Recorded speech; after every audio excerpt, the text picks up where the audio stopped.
the devices. There's more than just jewels. There's vape pens, stick systems, and mods.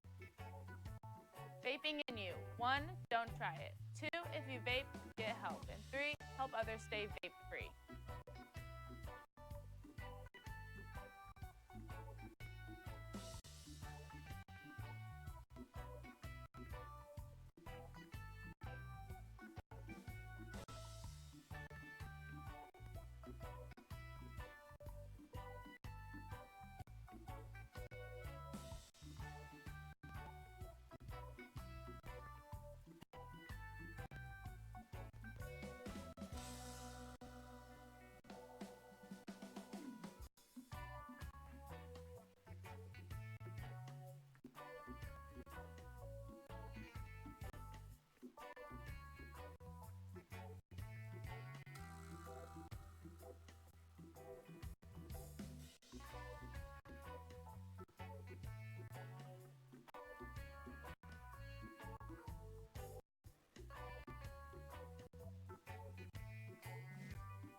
Vaping, today's smoking epidemic.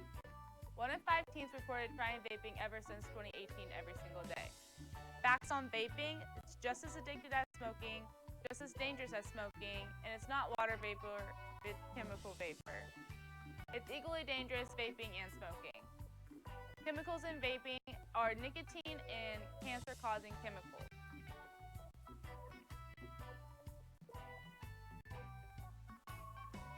Next is to recognize the devices. There's more than just jewels. There's vape pens, e-cigs, tank systems, and mods. Vaping in you. 1. Don't try it. 2. If you vape, get help. And 3. Help others stay vape-free.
parents' biggest worries is letting their teen get behind the wheel of a vehicle. That's why getting professional, personal instruction is so important. The Wichita Driving School is licensed by the state of Kansas and offers the most classes per month of any driving school. With the most students trained in Wichita last year, it's obvious students and parents like Wichita Driving School for the convenience and professional one-on-one instruction. Wichita Driving School, where you're driven to be the best.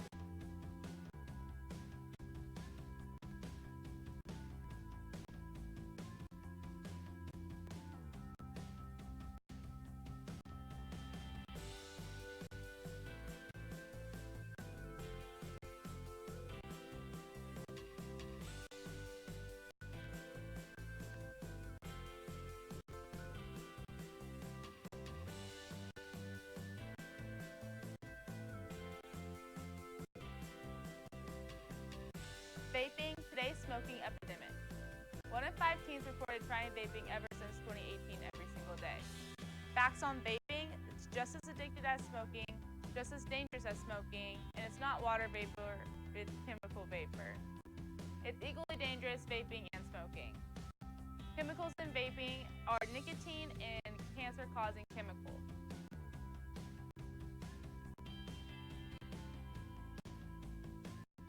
Next is to recognize the devices. There's more than just Juuls. There's vape pens, e-cigs, tank systems, and mods. Vaping in you. 1, don't try it. 2, if you vape, get help. And 3, help others stay vape-free.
One of a parent's biggest worries is letting their teen get behind the wheel of a vehicle.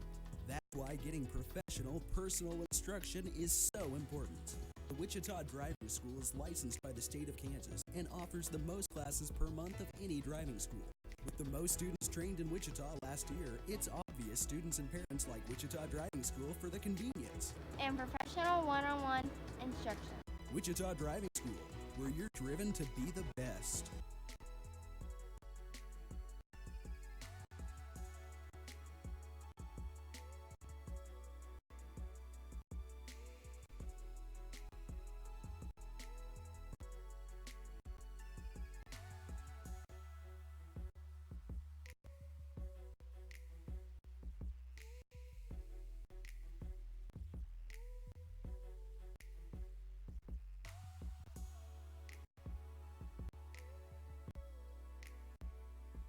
Vaping, today's smoking epidemic.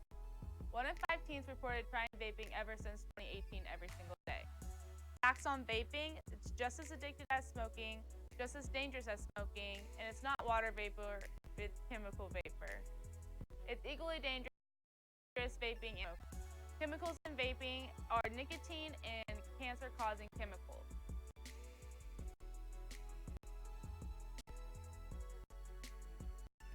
Next is to recognize the devices. There's more than just Juuls. There's vape pens, e-cigs, tank system, and mods. Vaping in you. 1, don't try it. 2, if you vape, get help. And 3, help others stay vape-free.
of a parent's biggest worries is letting their teen get behind the wheel of a vehicle. That's why getting professional, personal instruction is so important. The Wichita Driving School is licensed by the state of Kansas and offers the most classes per month of any driving school. With most students trained in Wichita last year, it's obvious students and parents like Wichita Driving School for the convenience and professional one-on-one instruction. Wichita Driving School, where you're driven to be the best.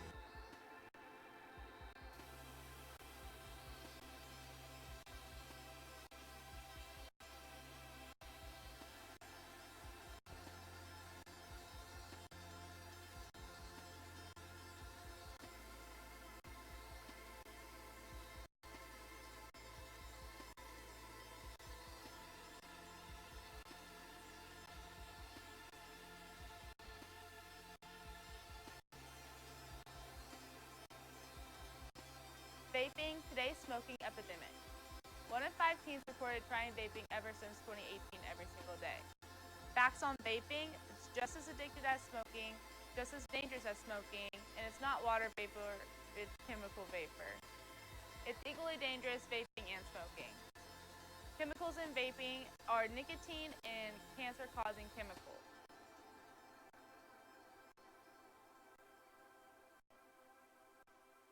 Next is to recognize the devices. There's more than just Juuls. There's vape pens, e-cigs, tank system, and mods. Vaping in you. 1, don't try it. 2, if you vape, get help. And 3, help others stay vape-free.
hear me?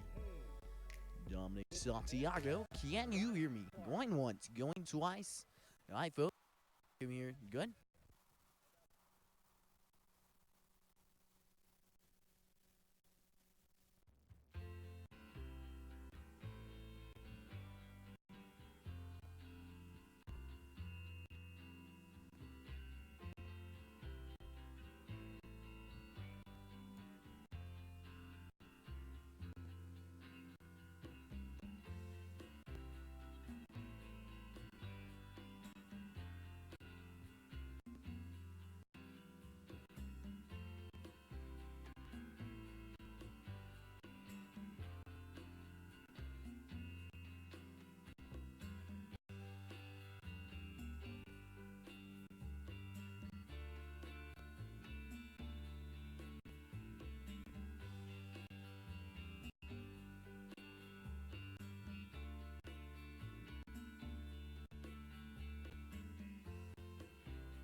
Hi, folks, and welcome here to Hornet Studios. I'm Caleb Rose, and you're watching Friday Night Lights live here on YouTube.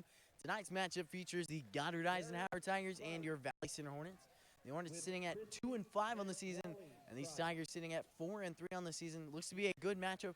Eisenhower beat Goddard in this stadium a couple weeks ago, 21-20, and your Hornets coming off a 31-14 win over the Goddard Lions. And they struggled last week against Arc City, but they definitely have had more work cut out for them in practice. They've had a lot to practice, a lot to work on, and I think they're going to come back strong, firing on all cylinders in this last game of the season. Like I mentioned, last game of the season, next week is playoffs.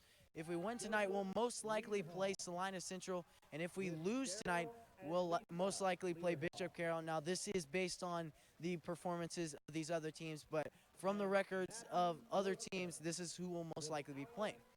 And then for this Eisenhower team, they are 4-3 on the season. They've had some pretty good close matchups and hard-earned 4 wins over these 7 weeks that they've played.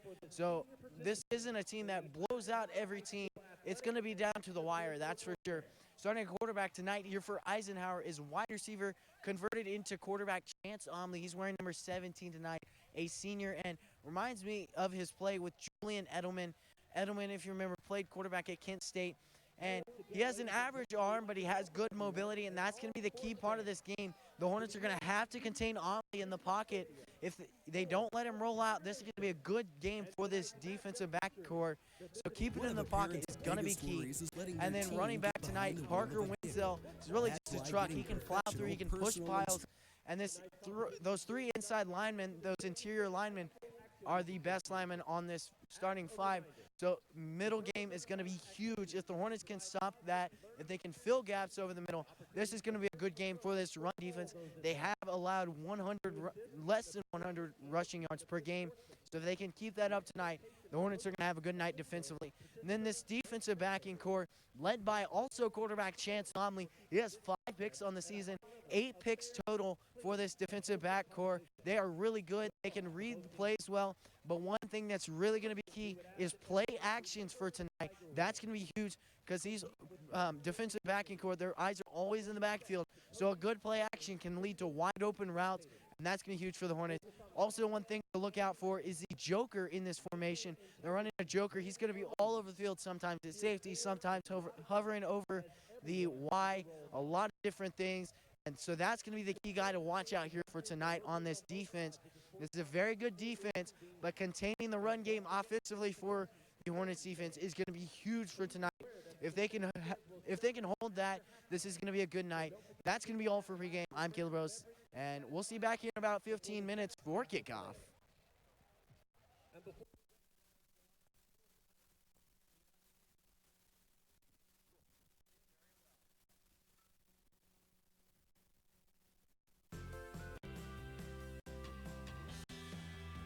Get help. And 3, help others stay vape free.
Mic test. 1 2 1 2. Hi, folks, and welcome here to Hornet Studios. I'm Caleb Rose, and testing test.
of a parent's biggest worries is letting their teen get behind the wheel of a vehicle.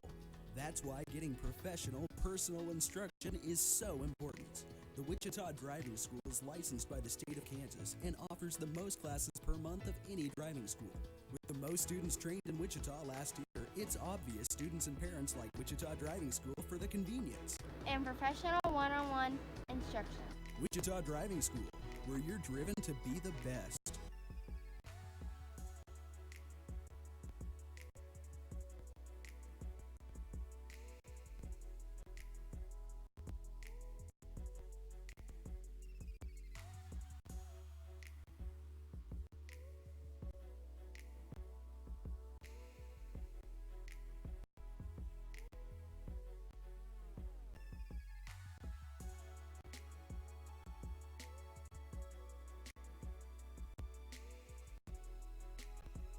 Vaping, today's smoking epidemic. 1 in 5 teens reported being 2018 every single day. Facts on vaping, it's just as addictive as smoking, just as dangerous as smoking, and it's not water vapor, it's chemical vapor. It's equally dangerous vaping and smoking. Chemicals in vaping are nicotine and cancer-causing chemicals.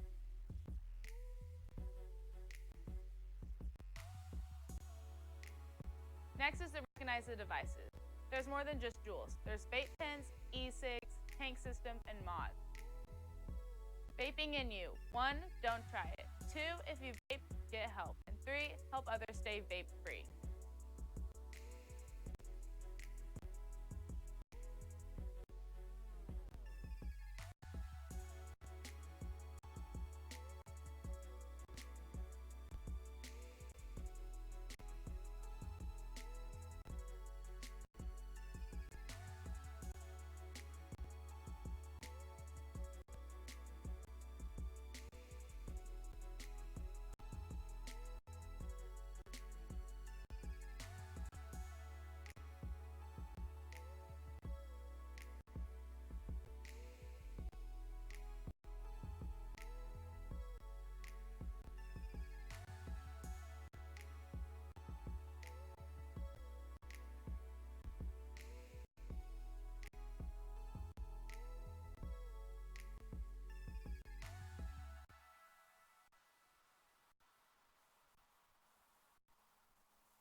Hi, folks, and welcome here to Hornet Studios. I'm Caleb Rose, and you're watching Friday Night Lights live here on YouTube.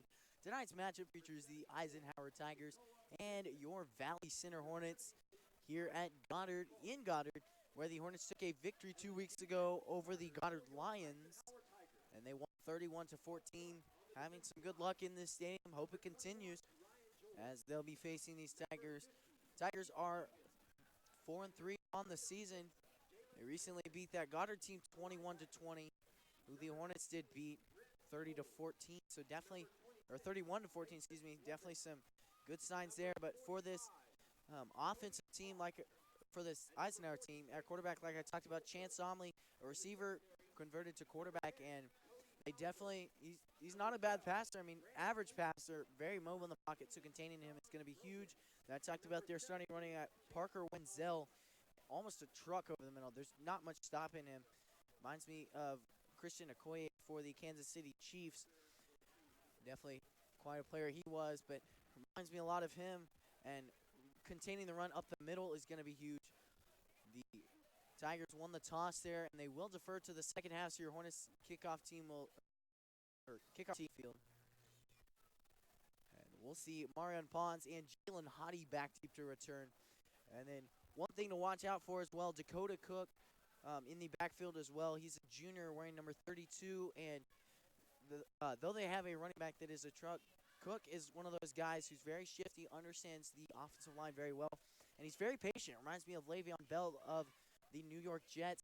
He slides down the line when he has to, and then once he finds a gap, he cuts through it at 100 miles an hour, and he's a really good runner, very good duo, and fits this offensive line well. But one weakness in this offensive line is their tackles. Their tackles are very slow, and so attacking that outside edge with our quick defensive ends, I expect to see a lot out of Kyler Meyer tonight as he's playing that outside backer. Definitely something to watch out for. A Von Miller type player he's going to have to beat tonight in order to get around these tackles, but they definitely have potential to do so. And if they can do that, they can wreak havoc on this offense. The Tigers to kick off here.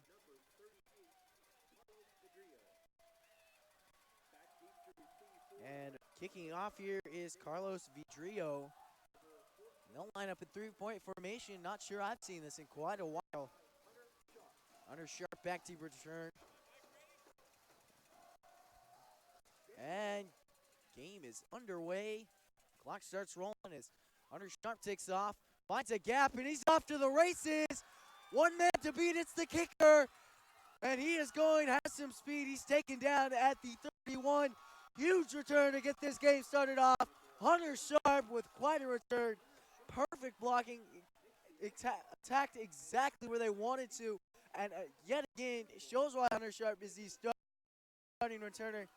We saw him a couple weeks ago with a momentum return. And he is just incredible.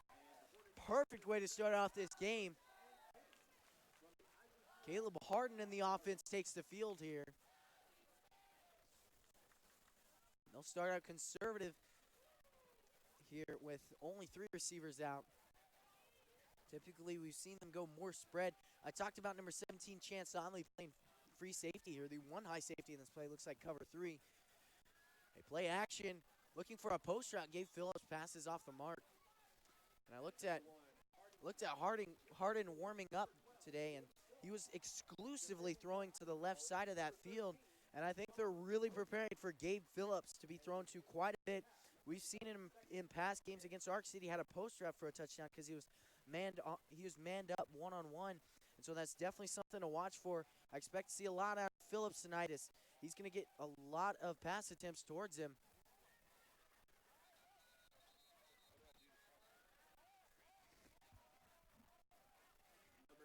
And not much there. Cameron Coffin with the carry up the middle.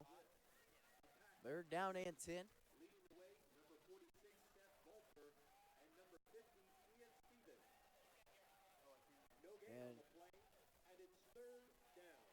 Seth Volker, they're making the tackle. Test.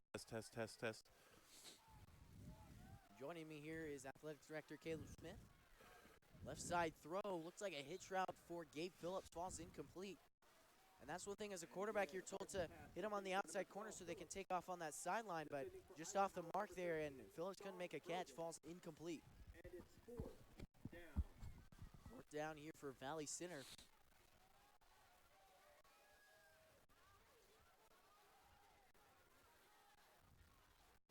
and the offense take the field.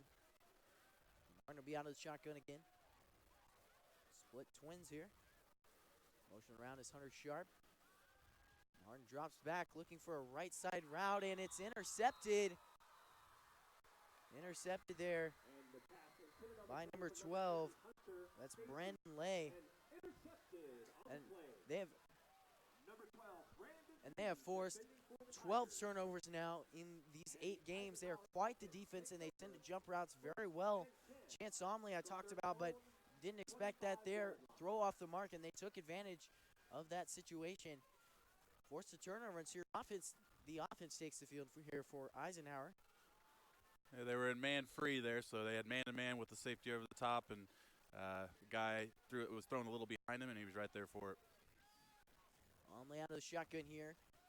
Tries our right side, and he takes off. Picks up a first down and quite a bit more, and I talked about Omley is an average passer, so we might not see it a lot out of the air tonight. A lot of plays like that. He used to play wide receiver and a bad basketball player either. Actually plays varsity for this well-known Eisenhower basketball team, so he's definitely very shifty, very athletic.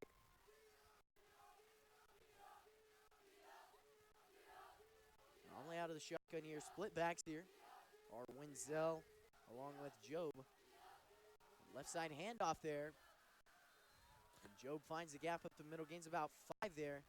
One thing I noticed, Wenzel's going that backside, so I wouldn't be surprised to see Omley pull that and go out for a pitch option to the right side. Definitely something to look out there for. Yeah, they're running inside zone, which they read that backside in this case to be One even. of the parents' Bowen biggest did not worries is close, letting so their the quarterback team went ahead get and handed behind off the to the wheel of running a back. If he vehicle. starts closing, though, you'll see that quarterback keep and run the option off of it. Definitely, and that's one of the hardest offensive plays to cover. It was invented by RG3 and the Redskins. And off to the right side, Wenzel plows his way through the pile. I talked about before, Wenzel is really just a truck, and there's not much more he can do. These 3 interior linemen are usually up there in the all leagues talking, but then these tackles are going to be struggling, so we're going to see a lot of run up the middle, specifically behind the guards. Well, right now they're using all single blocks. You don't see much combos happening. And when you can do that and still make your blocks, you've got a man for a man, and they're going to have a hole every time. We got to start demanding double teams so our linebackers can open back up. Omley out of the shotgun, and he'll take off on the read option.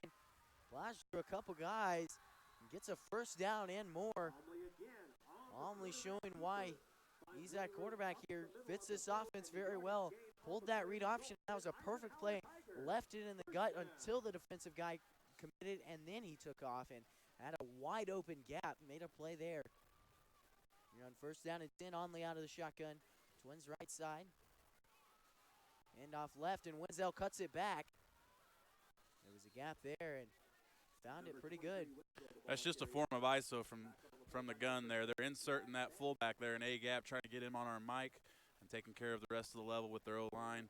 They've got a hat for a hat right now, and unless somebody gets off a block, they're going to have that type of gain every play. Definitely. I wouldn't be surprised to start seeing a little bit more blitzing here. Maybe not this drive, but next drive once they talk it over.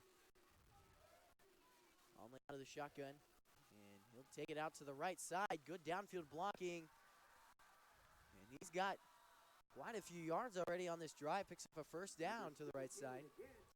Again, it's hard to tell from this far away, but it looks like they got a numbers game with us. They got that double lead with both fullback and the running back going out there.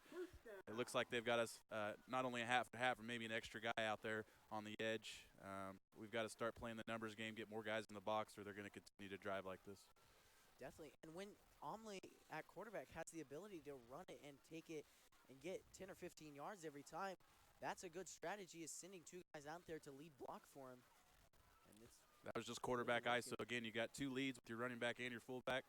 You got all 5 linemen. And they're also trying to insert that wide receiver that's not very wide, number 2 there. He's got a tight split, and he's trying to insert as well just to get another hat in there. So they're really just playing that numbers game on us. Gain of 4 on the play, and it's 2nd down and 6. I talked about this last week.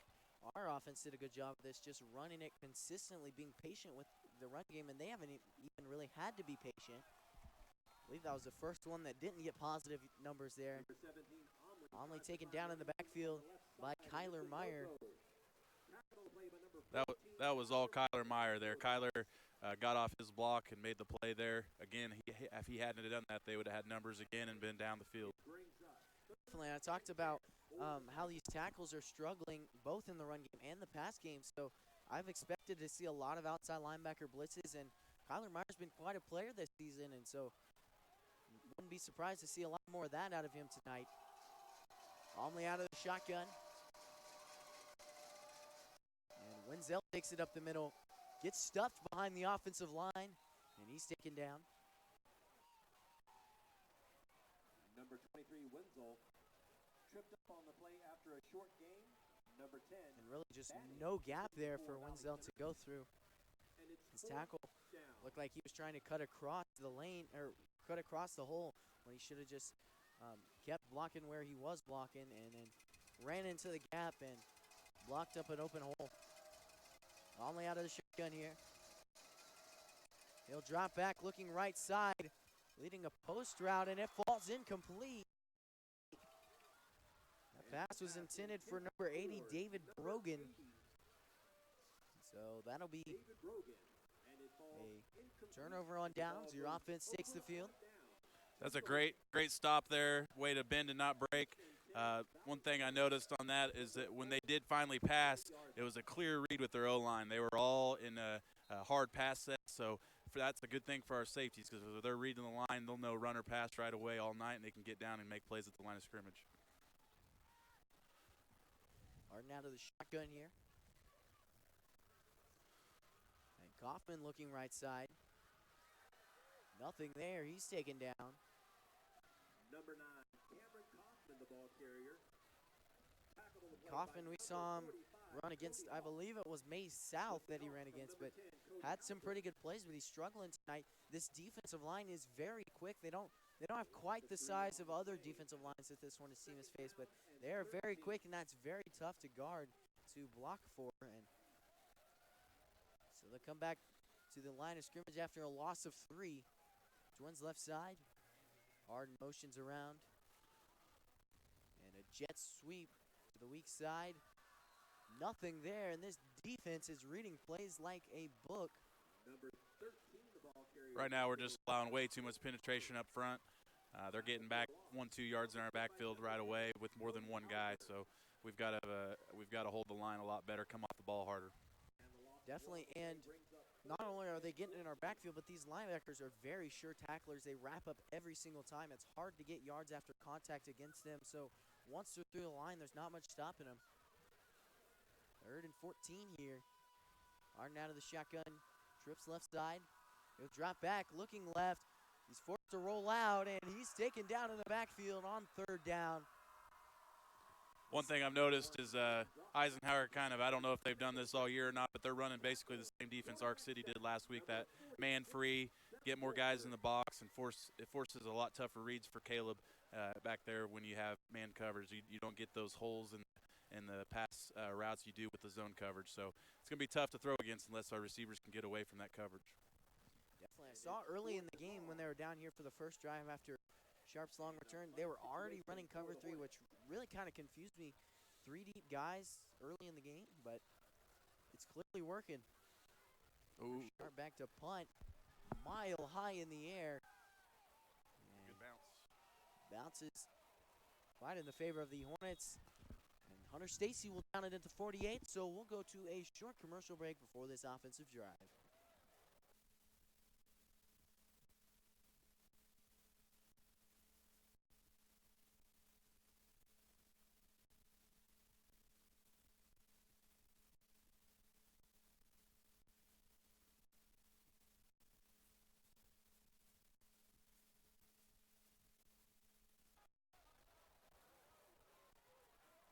And we're back here at Hornet Studios.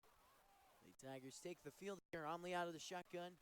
Motion around the right side. And a good fake there. Wenzel takes off. It's a really good play action fake there. Ball looks like it was going to number 2, Carson Brunau, but on the jet sweep. Just quick pull there, and Wenzel gets it, takes it up the middle. That was just outside zone. They really stretched their O-line out, try to stretch out our defense. Don't worry about blocking the backside because they're going to run away from them. Again, working on that numbers game. Omley out of the shotgun here. Tight trips right side. Omley rolls out. Throw on the run. Comeback route there.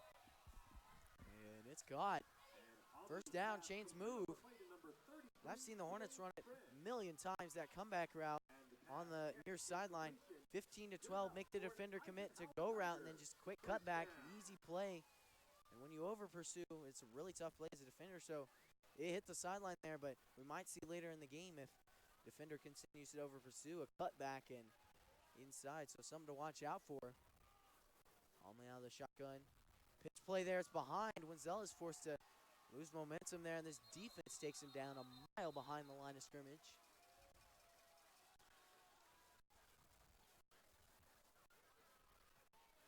I really think we can take advantage of the fact that these pass run reads with their O-line are pretty clear. That 2 plays ago, that was an easy pass read when they ran the sprint out right away. Within a half second, you could tell they were throwing. Right there again, they fire off the ball. You know you got a run play coming. I think we did that secondary. Definitely. Usually that's something that's eliminated by the varsity level. You see it a lot in JV and freshmen, obviously, but typically eliminated in varsity, so you definitely have to take advantage of it when you see it. Quick bubble screen, Wenzel grabs it and plows his way through Tate Shirley of the Hornets, but still not back to the Chains yet. Number 23, Wenzel, tackled by number 8, Tate Shirley.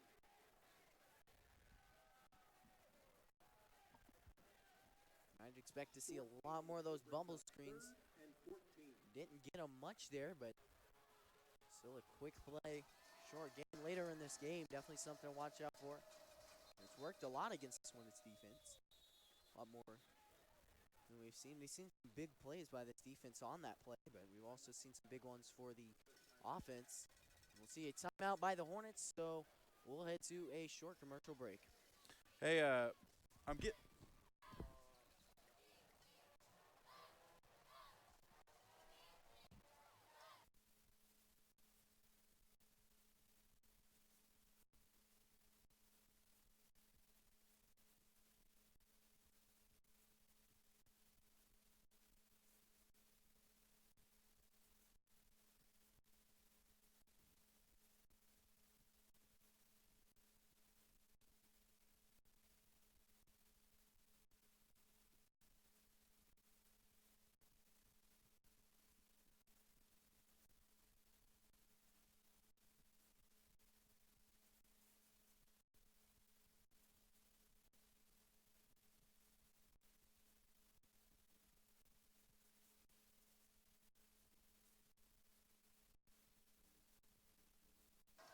And we're back here after that commercial break.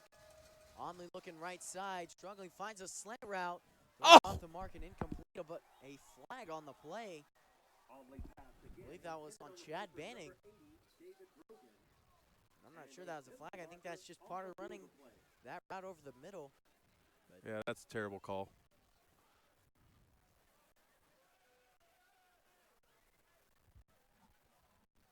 And that's something that a lot of receivers struggle with, slot receivers, getting those quick routes over the middle and going against those bigger linebackers, and that's a huge part of the route. Not really sure that should be a penalty, but it is indeed called. 15-yard penalty and gains a first down.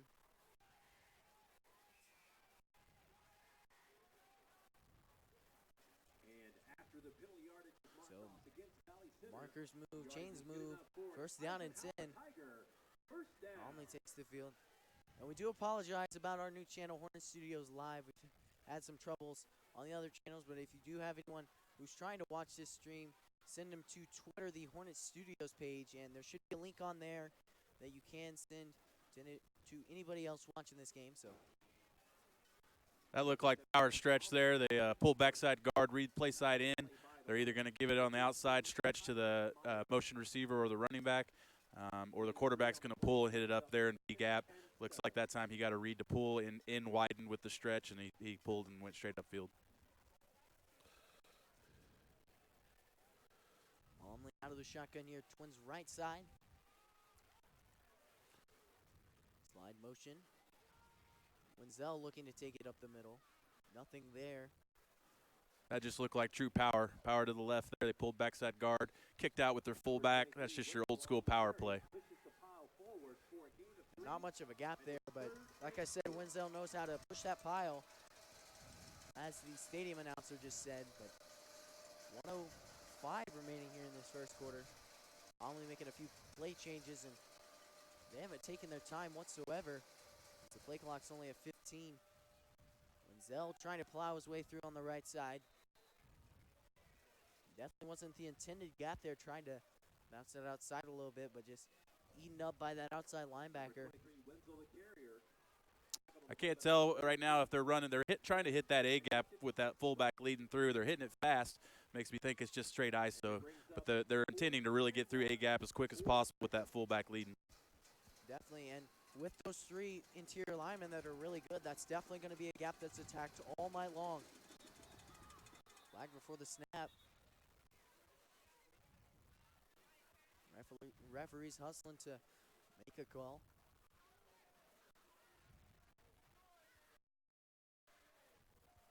Clock stops at 24.5 seconds.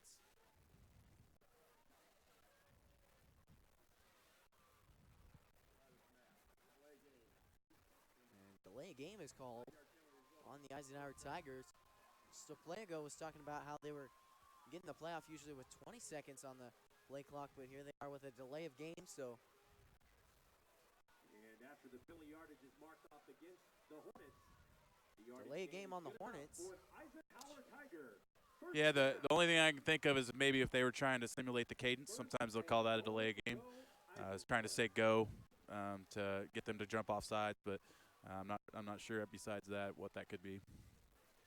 First and goal from Omley, rolls out. Looked like a pitch option, but he pulls it.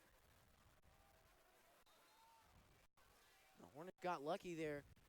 Chance Omley looked like it started off as a pitch option with the distances Wenzel was keeping, but then he just took off, tried to cut it up north and south when he had a clear open pitch option. That's going to be the end of the first quarter. Your score after one quarter of play is 0-0. We'll see you back here in Hornet Studios after a short commercial break.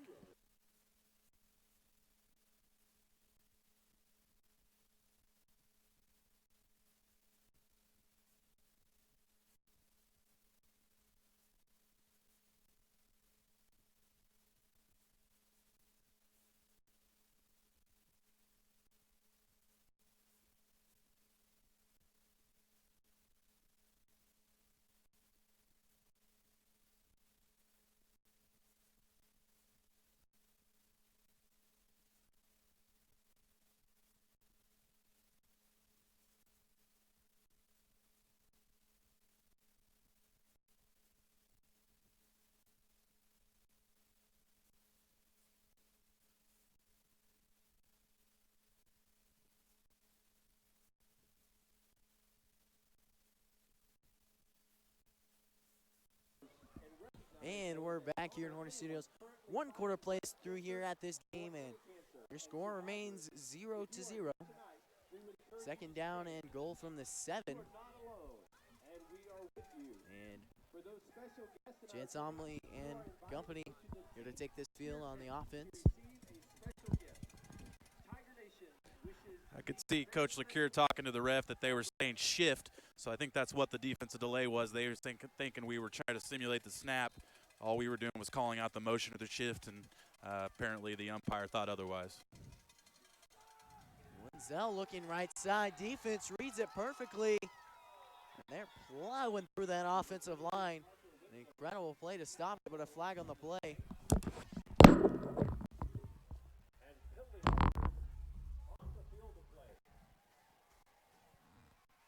Caleb Smith taking off there. It's confusion from the refs. The ref threw his hat off simulating a flag, as something might have happened on that field, but not 100% sure. Kyler Meyer jogging off the field. Unnecessary roughness there on Kyler Meyer. And unsportsmanlike conduct also on Kyler Meyer. Half the distance to the goal here. It'll be second down and 3.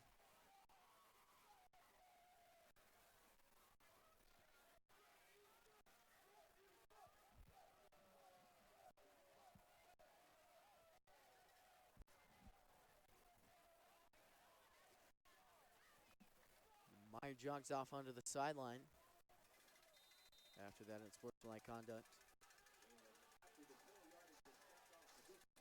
Second down and goal here from the 2, excuse me. Second down and 2 from the goal. Omley out of the shotgun. Tight twins left. Slide motion from Job. Omley takes off, and he's wrapped up by Tate Shirley from behind. And Shirley yet again showing why he's on this varsity field. An incredible read, shot through a gap and got around, made a good tackle.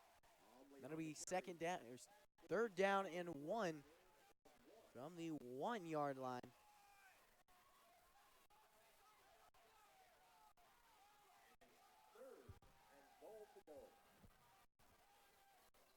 Eisenhower taking the play call, and his team getting pretty aggressive on the sideline. A shotgun here on the side, and looks like he crossed the plane. Touchdown, Eisenhower. And Omley really just dominating this defense, one-on-one every time, man-on-man blocking. And it's working out perfectly for this Eisenhower team. They're just dominating this defense. And that'll be a touchdown. 6-0 your score now.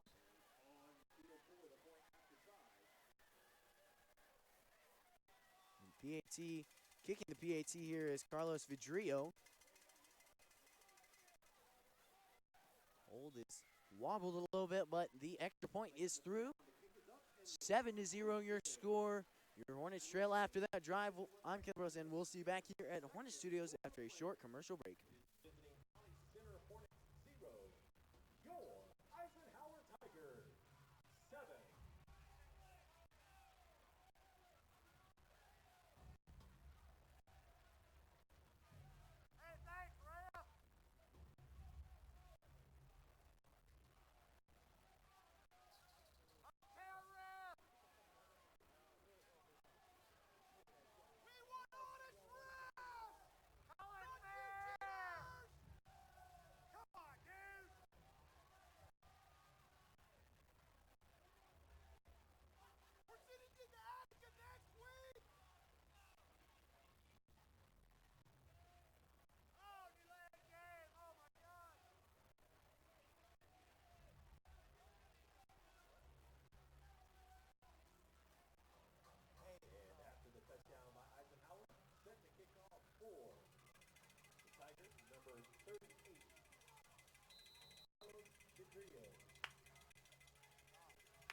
And we're back here at Hornet Studios. Kickoff goes down. And the Hornets will let it roll out of bounds.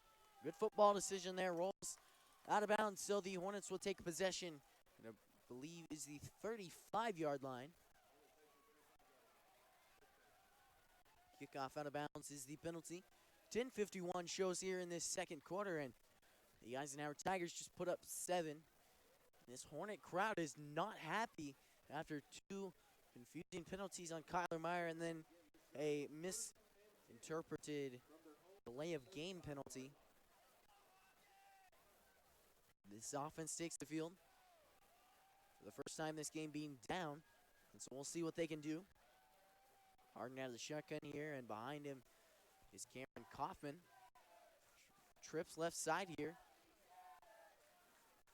Kaufman looking around the right side. Yeah, he is taken down. This defense is plowing their way through this offensive line. We might see a lot of air attack. Not much wind here, so either way it works.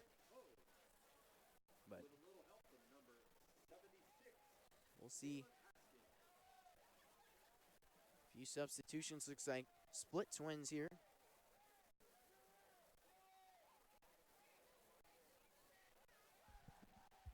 "15 seconds here on the play clock. Martin out of the shotgun here. Motion around is Sharp. They'll look for a screen. Instead, Cameron Kaufman takes it. I think the Hornets are still going that RPO that we saw last week. And Kaufman plows his way through the line. But not much there. Tigers really just plowing through this defensive line. The Hornets' offensive line is struggling, and rightfully so. In the past, they've blocked big guys and slow guys, which isn't too tough to defend against, but these are smaller and quicker sized guys, which is really tough to block. Harden out of the shotgun here. Still trips left side. Harden drops back, looking left, forced through the offensive line, has a gap, rolls out, and he's taken down. Maybe a gain of 2 or 3 on that play. And Harden at the beginning of the season was a very mobile quarterback, but if you remember week 1 against Mays, injured his foot, and he's worn a boot ever since. Is yet to get scanned yet, so not sure if there's anything wrong with it, but he has struggled being a typically mobile quarterback with that foot. Looks like Cade Wilson will punt here, filling in for Hunter Sharp. And he'll roll out, pass right side. It's complete to Caden Hawley. Just a quick out route at 10 yards, and he got the first down. Chains move on 4th down. First down, Valley Center. So the offense takes the field once more. First down and 10. And really, the Hornets down by 7, and Eisenhower had every reason to expect that the Hornets would punt it, but Cade Wilson just made a good play, good throw, and good catch by Caden Hawley. Like I said, just an out route, and he was left wide open. First down for the Hornets. Stacy out to the right, motion around for Caden Hawley. And handoff to Kaufman. Tries to bounce it out there. Hornets continuing to go RPO here. Number 9, again, Kaufman on the carry. Tackle on the play by number 10, Cody Hauser. And number 19, Brent Ho. No gain on the play. And it's 2nd and 10 for 7:40 here in this first half.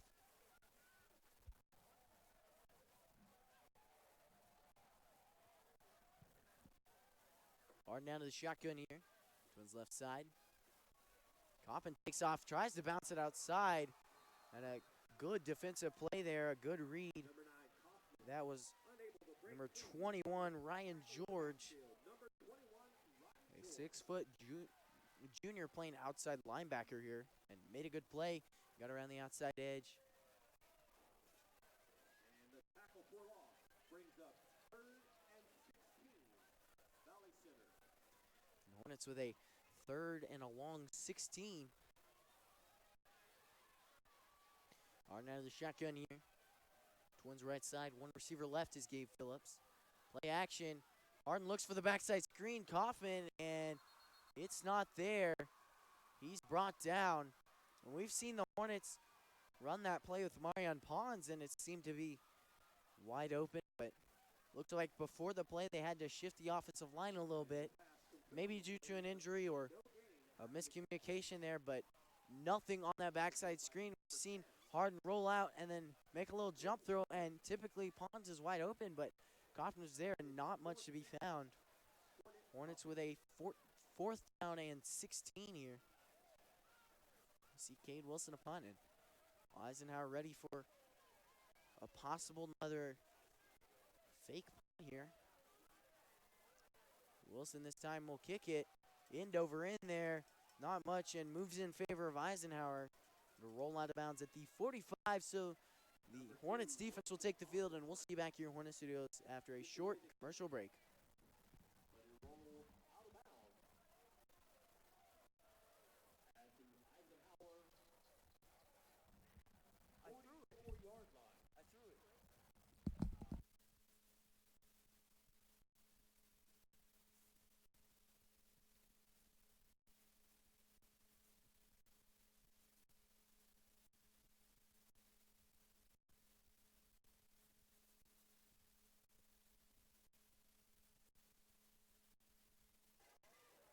And we're back here. 5:54 shows here in this first half. This Eisenhower offense on the field.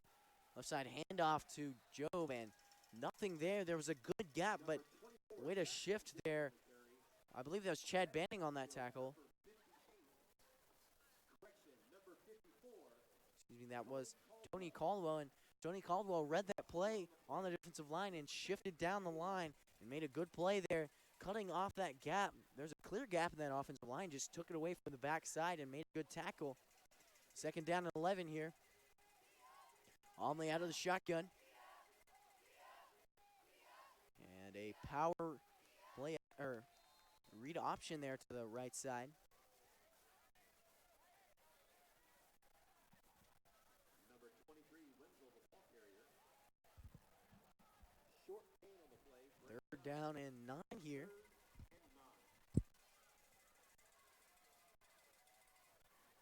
Not only getting the play call from the sideline. Here over on the away side, it is Jersey night. And then on the home side for Goddard Eisenhower, in honor of breast cancer awareness.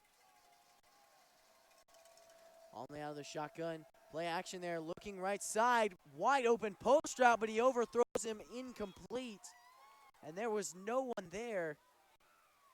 Not sure who played safety there, but a clear miscommunication. Sharp looks completely confused, and miscommunication between him and the corner.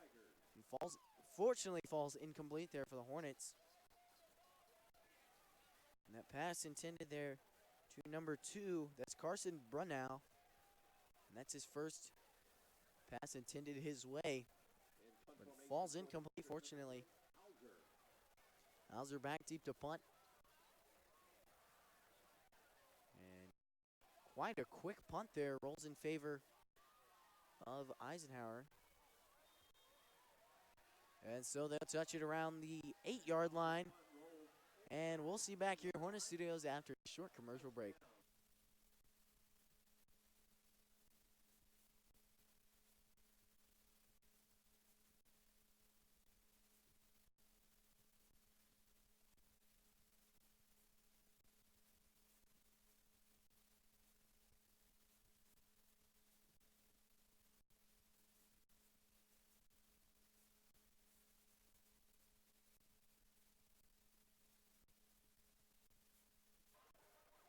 And we're back here at Hornet Studios. Offense on the field for the Hornets. Motion around is Caden Hawley. Right side handoff. Kaufman finds a gap, and he's dragged down. Brought down by his jersey.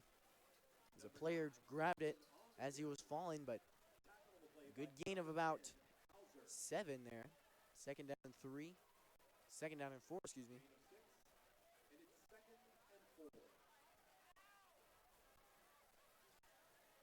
Hard making the play call. Split twins here. Gabe Phillips out to the left. I've talked about him a couple times. He's manned by one guy, so definitely something to watch out for how the Hornets got their only touchdown last week. Gabe Phillips being manned. Right side handoff goes to Cameron Kaufman. And not there as he's taken down about 4 or 5 yards in the backfield. 3:35 remains here in this first half. Hornets still with 0 on the board. They're looking to put anything on this board, even if it is a field goal before this half ends. Anything would do here going into this halftime locker room.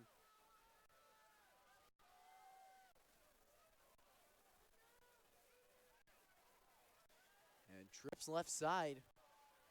Might see an RPO here on 3rd down and 7. Harden rolls out looking backside, post route, and it's off the mark, intercepted. And another pick by Braden Lay. Taken over there. A post route intended for Hunter Stacy and incomplete. He had intercepted. He had quite a bit of separation. And that's typically a route you put a lot of air under, but didn't put much air under there. And Braden Lay jumped the route. Interception, and Eisenhower takes over 3:01 and in good field position here from the 32. And the Hornets gave up 1 turnover last week. In the first half, they've let up 2. Tough to see. This defense has played pretty well so far. Moving left side, Wenzel plows his way on through.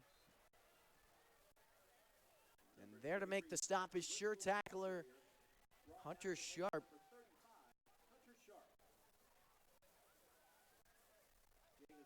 And Hunter Sharp, really just an amazing player. Last week, he was ranked the 3rd best safety in the state of Kansas. Really just amazing to see. And he knows everything, just about everything that's going on this field. And he's where the ball is almost every single play. Makes a play there. Wenzel up the middle once again.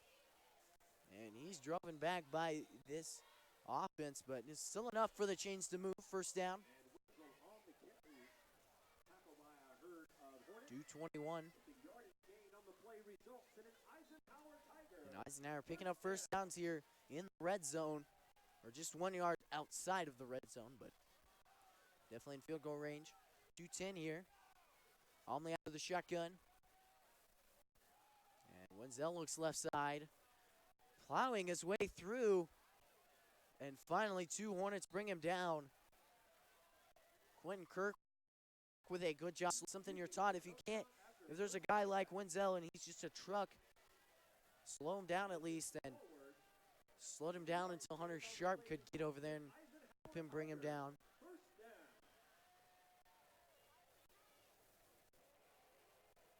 Parker Wenzel at a solid 190.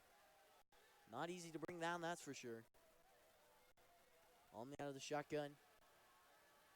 Motion around here. And Omni tries to plow his way through, not much there.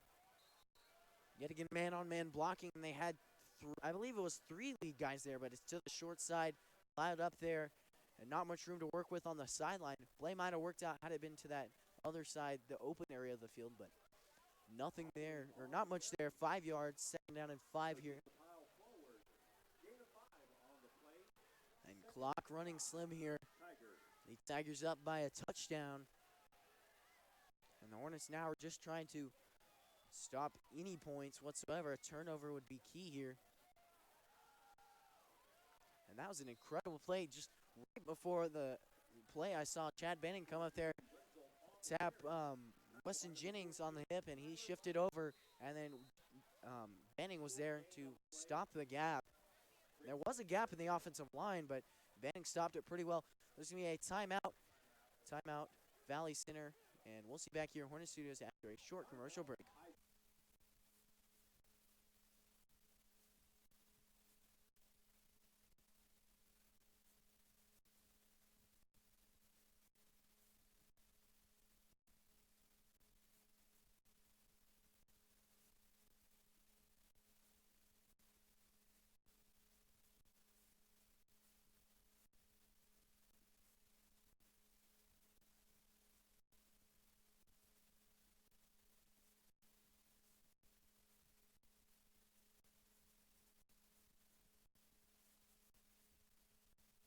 And we're back.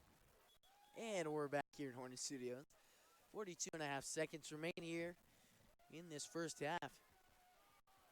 And the Hornets trailed by 7. And Eisenhower's worked their way back into this red zone. They'll start from the 4 here on 3rd and 3. Onley out of the shotgun. Receiver out to the left. And handoff to Wenzel. He tries to move the pile, but nothing there. 2 Hornets bring him down. And I think that was Eisenhower's game plan. Just create a pile up the middle, and then they trust their running back to move that pile forward, but he didn't do it that time. 4th down and 3, and we'll see another timeout from Eisenhower. We'll see you back here at Hornet Studios after a short commercial break.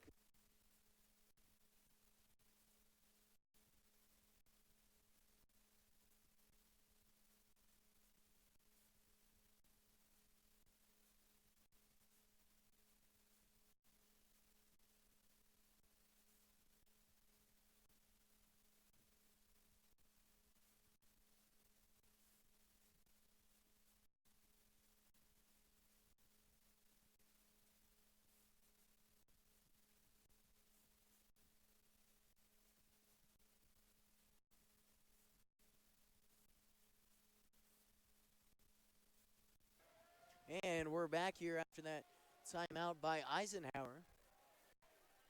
The Hornets push him back 1 yard. A good play by both Chad Benning and Tony Caldwell.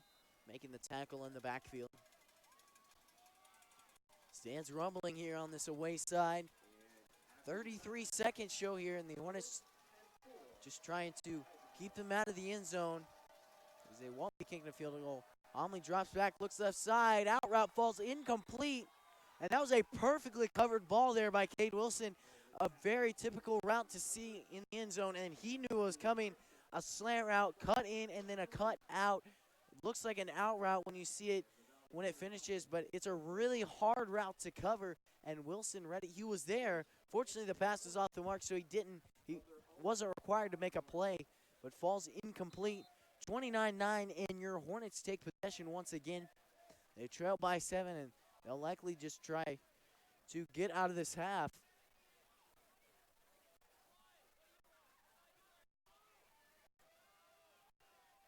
Arden out of the shotgun here. Twins right side, and off to Kaufman, and he breaks through a gap. It says no one in front of him. Last man to beat, and he's brought down at the 40. A huge play by Cameron Kaufman and a clear hole in the offensive line. Incredible blocking for the second week here at Goddard. An amazing play, and Kaufman off to the races. 19-second show here, and hoping to see another play like that.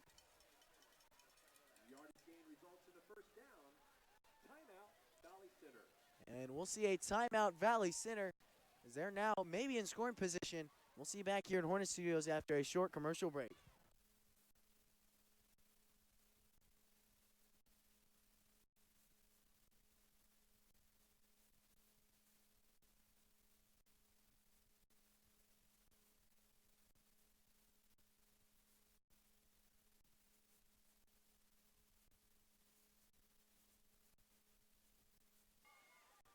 And we're back here after Cameron Kaufman's long play for the second game in a row here at Goddard.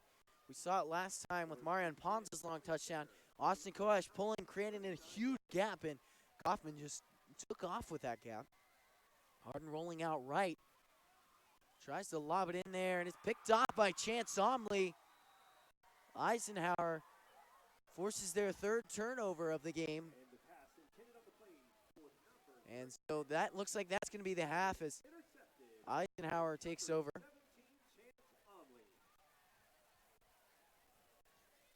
Harden struggling tonight. That's his third pick he's thrown tonight. And he's making good decisions where to throw it. The passes have just been off the mark, and that's really tough because there's not much you can do as a coach or a player. 13 seconds here, and we'll likely see victory formation kneel here for the Eisenhower offense. That's exactly what they'll do. Run out the clock to half. Your score after 2 quarters of play is 7-0. That's all here from Hornet Studios for the first half of game. I'm Caleb Rose, and we'll see you back here after a commercial break.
chemical vapor. It's equally dangerous vaping and smoking. Chemicals in vaping are nicotine and cancer-causing chemicals.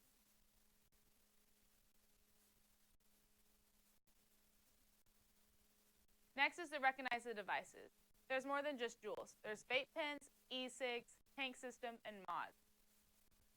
Vaping in you. 1, don't try it. 2, if you vape, get help. And 3, help others stay vape-free.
One of a parent's biggest worries is letting their teen get behind the wheel of a vehicle.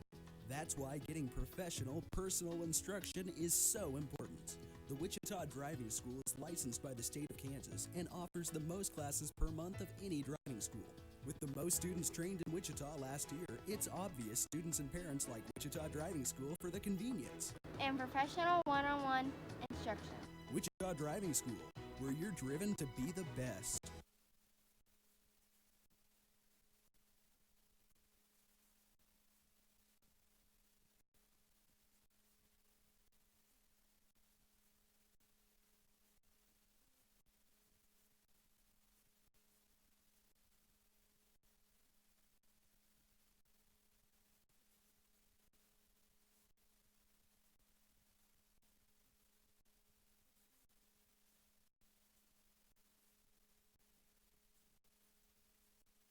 Vaping, today's smoking epidemic. 1 in 5 teens reported trying vaping ever since 2018 every single day. Facts on vaping, it's just as addictive as smoking, just as dangerous as smoking, and it's not water vapor, it's chemical vapor. It's equally dangerous vaping and smoking. Chemicals in vaping are nicotine and cancer-causing chemicals.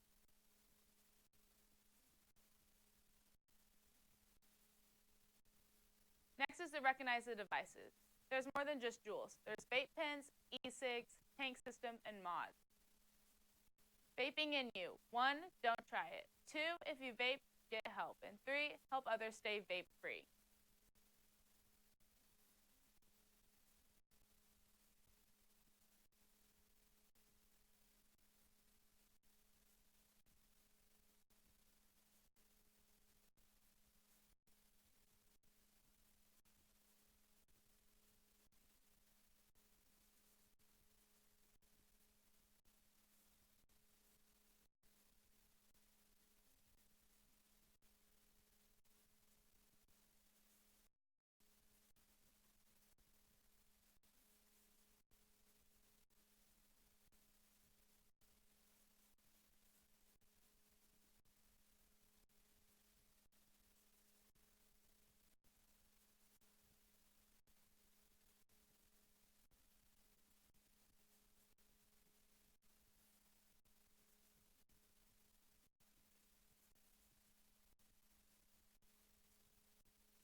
One of a parent's biggest worries is letting their teen get behind the wheel of a vehicle.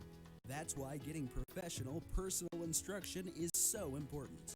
The Wichita Driving School is licensed by the state of Kansas and offers the most classes per month of any driving school. With the most students trained in Wichita last year, it's obvious students and parents like Wichita Driving School for the convenience. And professional one-on-one instruction. Wichita Driving School, where you're driven to be the best.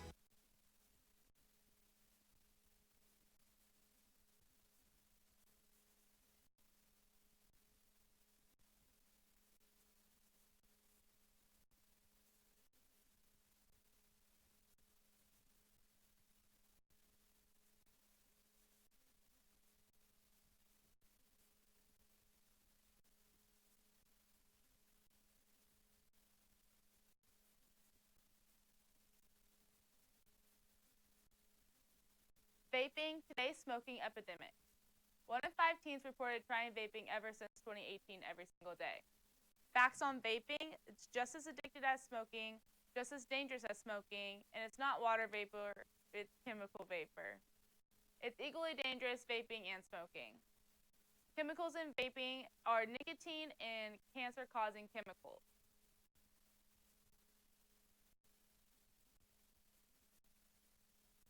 Next is to recognize the devices. There's more than just Juuls. There's vape pens, e-cigs, tank systems, and mods. Vaping in you. 1, don't try it. 2, if you vape, get help. And 3, help others stay vape free.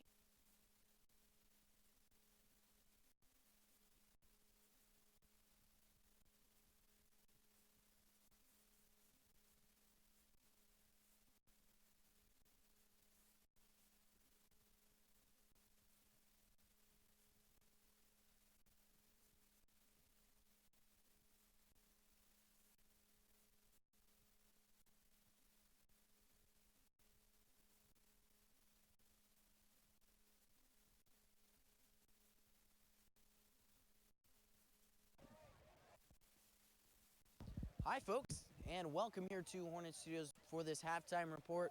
Your Hornets trail by 7 after 2 quarters of play, and they haven't played bad, just struggled on offense, though. Their defense has played pretty well, only letting up 7 against a pretty good offense. And one thing they've struggled, though, is against Chance Omley, and he's played very well, running it up the middle and to the outside almost everywhere on the field and knows how to get it done. They're running man-on-man blocking, so just one head on one head, one guy on one guy, and they're definitely getting it done. There's not much block shedding by this defense, so that's the one thing they're going to struggle with. If they can't shut down Chance Domley, that's going to be the biggest thing. And then the passing game, they played pretty well. They've been there most of the time. The only notable play was a post route to the right side to Brunau, and he was wide open, but fortunately passed off the mark and fell incomplete. Not much more than that, just a couple screen routes here and there, but the Hornets defense has played pretty well. They did give up 7, but they're playing pretty well. And then this offense has struggled. They've got a couple good plays in the run game, like right there before the end of the half. Karen Kaufman was playing and got a good block. Koash shifted over from the right side, pulled over to the left side, and created a gap. For the second time, that same play has produced a big result here at this Goddard Stadium, and it's working out, but they've struggled other than that in the run, and then this passing game has been tough. They haven't passed much, and Harden, he's been making good decisions tonight, knowing where to throw the ball. The only trouble has been him putting it on the mark, and he struggled with that. 3 interceptions and making very good decisions, just struggling to put it on point, and that's tough to see, but hopefully recuperating in that locker room will help him out. That's all for halftime report, and we'll see you back here in about 5 minutes for the start of the second half kickoff. I'm Caleb Rose, and I'll see you then.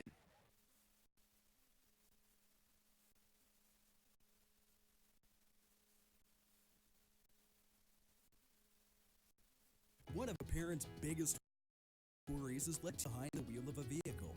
That's why getting professional, personal instruction is so important. The Wichita Driving School is licensed by the state of Kansas and offers the most classes per month of any driving school. With the most students trained in Wichita last year, it's obvious students and parents like Wichita Driving School for the convenience. And professional one-on-one instruction. Wichita Driving School, where you're driven to be the best.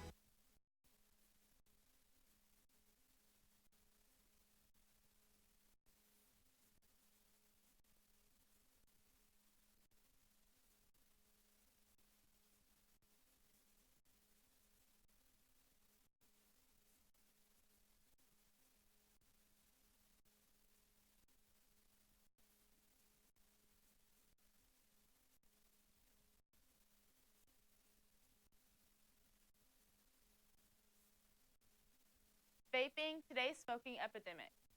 1 in 5 teens reported trying vaping ever since 2018 every single day. Facts on vaping, it's just as addictive as smoking, dangerous as smoking, and it's not water vapor, it's chemical vapor. It's equally dangerous vaping and smoking. Chemicals in vaping are nicotine and cancer-causing chemicals.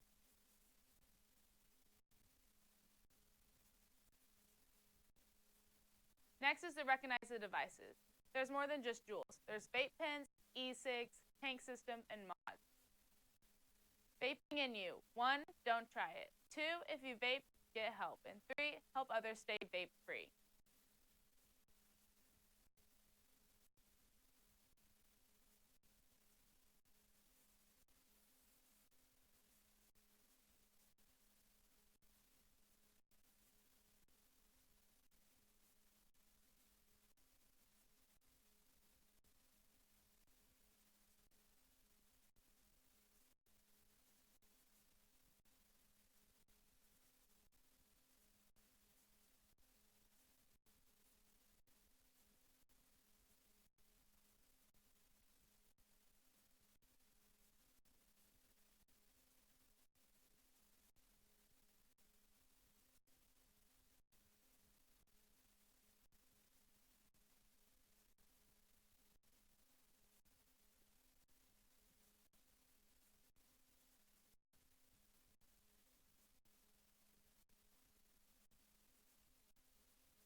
One of a parent's biggest worries is letting their teen get behind the wheel of a vehicle.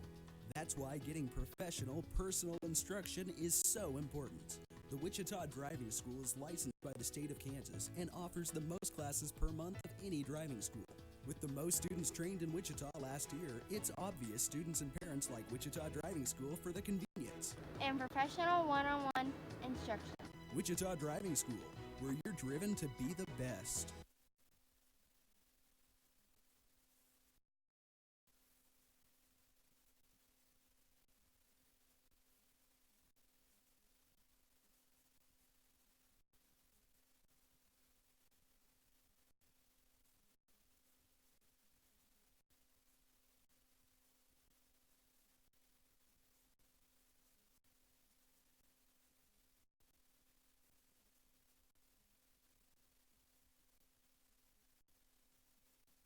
Vaping, today's smoking epidemic.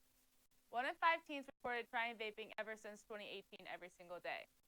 Facts on vaping, it's just as addictive as smoking, just as dangerous as smoking, and it's not water vapor, it's chemical vapor. It's equally dangerous vaping and smoking. Chemicals in vaping are nicotine and cancer-causing chemicals.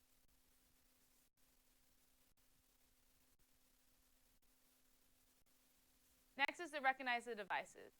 There's more than just Juuls. There's vape pens, e-cigs, tank system, and mods. Vaping in you. 1, don't try it. 2, if you vape, get help. And 3, help others stay vape-free.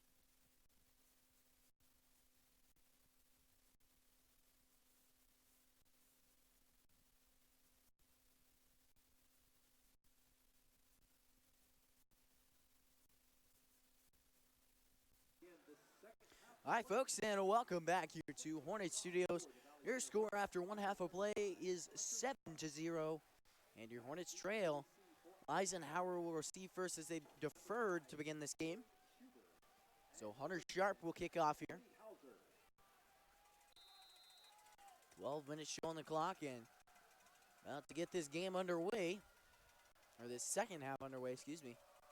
And Hornets defense played pretty good, as they'll likely take the field here after this kickoff. Taking off received by Eisenhower, and a really bullet-type kick there from Hunter Sharp. And Jordan Vincent receives that kick. Not much on that return, but as he received it at the 37, excuse me. Got it down to the 40, so that's where the offense will take the field, led by Chance Domley, and we saw him end off that first half with a pick, quite a safety as well. He's all over that field and knows exactly what's going on. Makes him a rightful decision for quarterback. Omley out of the shotgun. Wenzel rolls out right side. Omley takes off left side, finds a gap, and he's taken down. Excuse me. That was a good play of Omley. All he did was look off that defense. That's all you have to do as a quarterback is look one way and then take off the other, and he did just that. Not a bad gain. 2 there, and sets up future plays, and I think that's a lot of what this offense has been doing, is setting up future plays that they did end up working with on those scoring drives, or on that one scoring drive, excuse me. Twins right side. Omley with the handoff to Wenzel. He's stuffed early. Tony Caldwell with a tough tackle there and brought down a raging 190-pound man like it was nothing. And Tony Caldwell struggled with an injury at Mays South. The first drive the Hornets they ran it down the field. Good play by Phillips, and then they put in Tony Caldwell for a refrigerator Perry type play, and he ended up getting injured on that play, but he's back, and he's definitely a big part of this life of the defense, that's for sure, and made a big play there. 10:40 here. Omley drops back. Looking for a go route, fumble on the play, and it's recovered. Kyler Meyer, and the Hornets take over at the 31-yard line.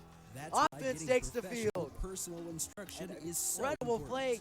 The The line Wichita just Driving surrounded School is Omley, and licensed there's by the not state of much he can do. I don't even think he realized it, but then that ball was batted down and ruled a fumble. An amazing play, and the offense takes the field for the first time this half. 10:34 here, and the offense takes the field, led by Harden. And Harden definitely needed that halftime to think it over, but Kaufman bounces it out right side, and he's taken down. 2 or 3 tacklers there. Makes a good play there.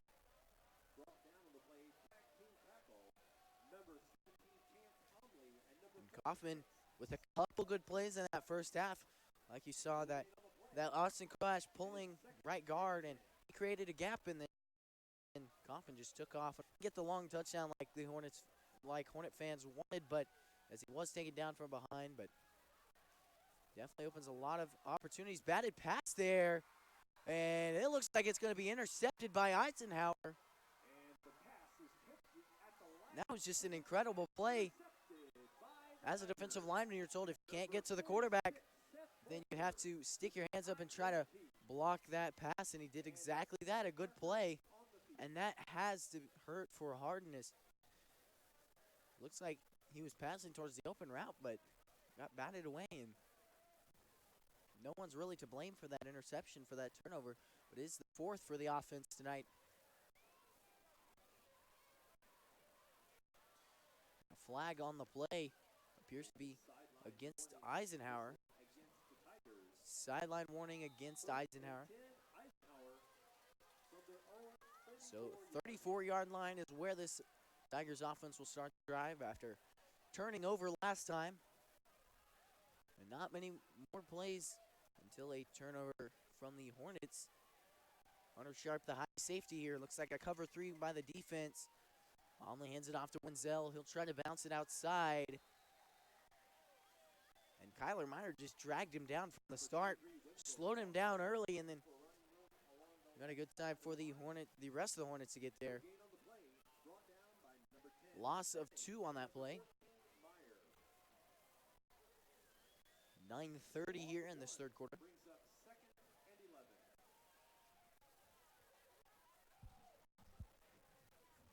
And I really like the communicating here from this defense. They are loud and they are proud. And though it did draw a penalty early in the game, that delay of game was caused by the communicating of this defense. It definitely helps when they're loud and communicating. Almy tries to bounce it outside there. Nothing there. Or quite a big gain there, excuse me. Good lead blocker there. Gets it to the outside and blocked that corner. Or, excuse me, that was either Mullen who he blocked on that outside, but got him a good play. Went north and south and got him about 7 on that play. 3rd and 5. Lumley out of the shotgun here. Trying a hard count, doesn't work on 3rd and 5. Twins to the left side. Hunter Sharp, the high safety. And back with him is Ray Flora and Cade Wilson in a cover 3 defense. Only out of the shotgun. He'll drop back looking left side, fires for a hitch route. It's incomplete. And that was a good duo of passes there, an arrow route and a hitch route, but each one of the Hornets was there. And though they weren't likely going to stop the pass from being caught, they were there at the sticks, and they were going to make a tackle. It's bend but don't break defense, and pass ball's incomplete there. So Cody Hauser back deep to punt here for Eisenhower, and Hunter Sharp back deep to return. Hauser receives the snap, and high flyer there in the air like a duck, and Sharp takes off. Plows his way through, but he's shoved down. So the Hornets will take the field. And your Hornets take the field once again, led by Harden. And technically 4 picks on the night after that last one, but none of us really count that one as wasn't at the fault of anyone, just a good defensive play.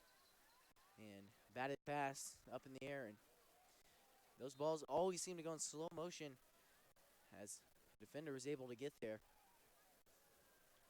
But here this offense takes the field, looking for new life here. Twins left side. And off to the right, Kaufman tries to bounce it out. Nothing there. Both of these tackles struggling. These defensive ends are very quick, so they can shoot inside or outside and still make plays, and it's clearly working. They're struggling with those power plays. Though they're big run has been off that trap play, which they like to run a lot, pulling a guard, creating a gap over the middle, and the running back just takes off. Wouldn't be surprised to see that when they need a boost here, as they are down by a touchdown, and that would really help. 7:35 here in the third. Are now the shotgun. Twins left side. Hawley motions around, looking for a screen play, a bubble screen. It was RPO and barely grabbed it off the ground, but he is brought down. And the pass complete on the play to number 13, Caden Hawley. And I like strategy. Arden struggled in the first half with putting the ball on point, and so he's just getting him back into the rhythm, getting him back into the routine of throwing with short routes like that one, short RPO routes, short screen routes, and over time it'll accumulate and he'll be ready to throw like he usually does for the fourth quarter, most likely. So, pretty good strategy to get the passing game back on point like they need it here. Trips right side.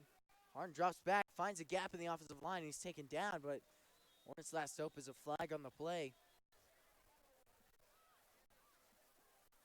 Refs go to discuss it. And when the offensive line is penetrated like that, typically it's a holding penalty.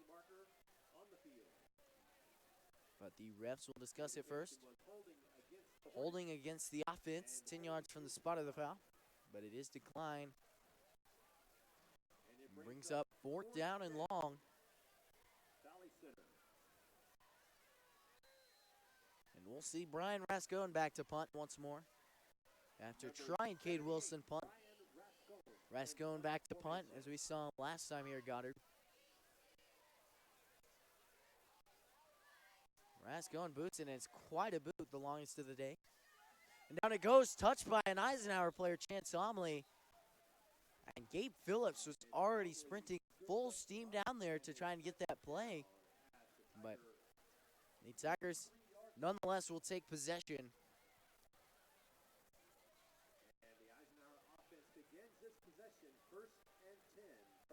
So it'll be first and 10 here from the 43. Yet again, pretty good field position. They're not driving the length of the field, which is clearly a good sign for Eisenhower, which they've had field position battle won quite a bit, yet they've only scored once, so good job by the defense.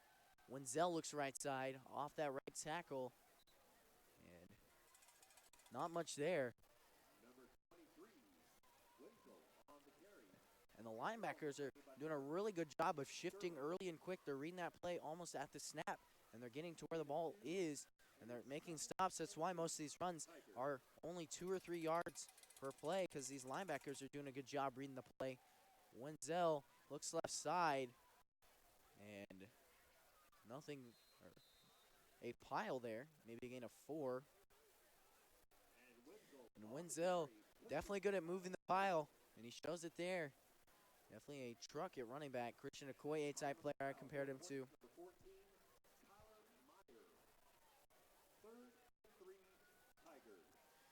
5:40 here. And Omley out of the shotgun. One receiver left, one receiver right as well. And Omley takes off, slips through a gap, and he is breaking through tackles left and right. And I talked about not only is Omley a former receiver, but also a very talented basketball player as well. So he knows what he's doing running with that ball, and he can break through tackles pretty well. Quite the yard after catch man when he did play receiver.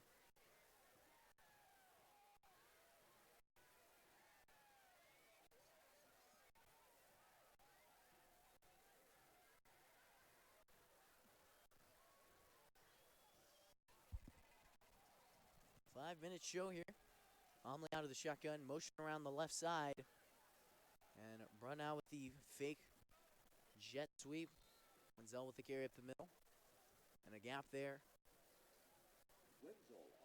On first and 10, they're continuing to run, and that's really tough to see for this defense, because once you get used to that offensive line firing off time and time again, it really wears you out as a defensive line unit.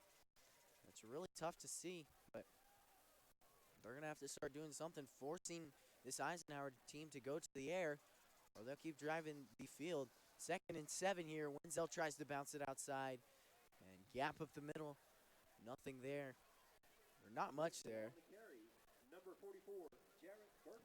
Looks like it'll be 3rd and 5, and Jarrett Bergman made a shoelace tackle there. Read the gap early, but a good move from Wenzel, and Bergman fortunately makes the shoelace tackle before he gets any more. 3rd and 6 here.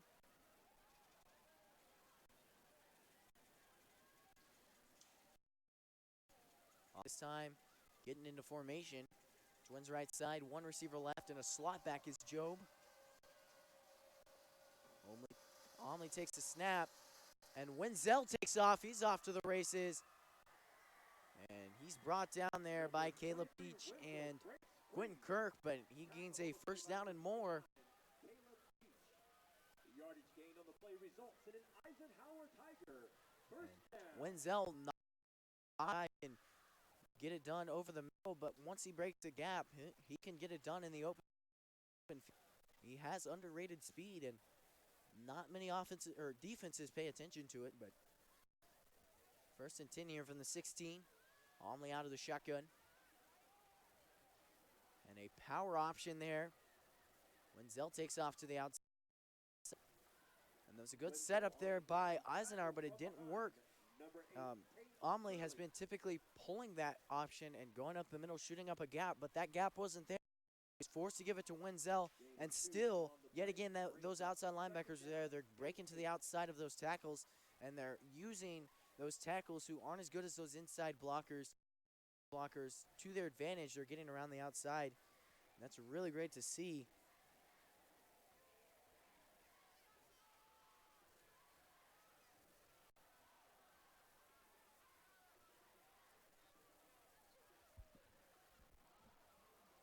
On 2nd down and 8, Gary. 3rd down and 5. Tony Caldwell gets it. And I talked about Tony Caldwell is really the life of this defense. Local player, he's very loud, very motivating, but he's also fun to play around. Definitely lightens the mood when it needs to be lightened, and not only that, but he's a very good player. Out of the shotgun here. Omley high snap, gets it to Wenzel, and he takes off left side and plows through the gap. Looks like he picked. Refusing to go down. Chains dropping, so it'll be 1st down and goal. Inside the 5-yard line. Like the stadium announcer said, Wenzel refusing to go down. That's what he's done all game. He is fighting for a yard. Football's definitely the game of inches, and Wenzel is succeeding at it. 1:25 here. 1st and goal from the 1. Omley with a handoff to Wenzel.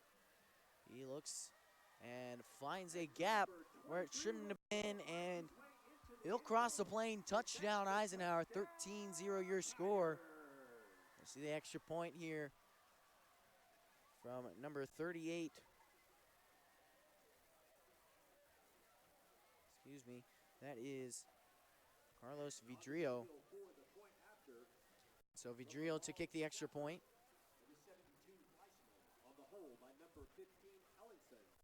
1:20 here, 13-0 your score. Vidrio lines up. Snap is good, hold is good, and it's up and through. So that makes your score 14-0. And the Eisenhower Tigers lead over your Valley Center Hornets. We'll see you back here in Hornet Studios after a short commercial break.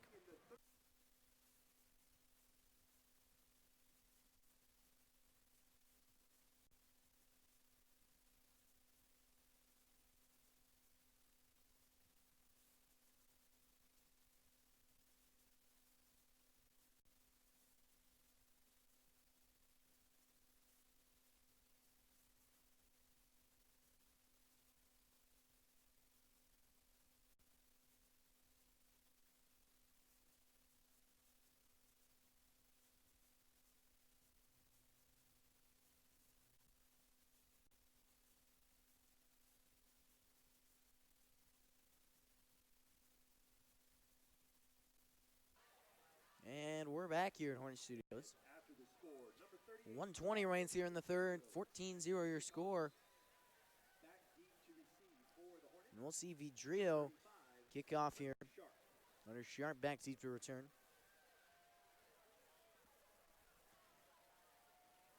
And they'll go with a high-flying kick here to Sharp. He receives it well.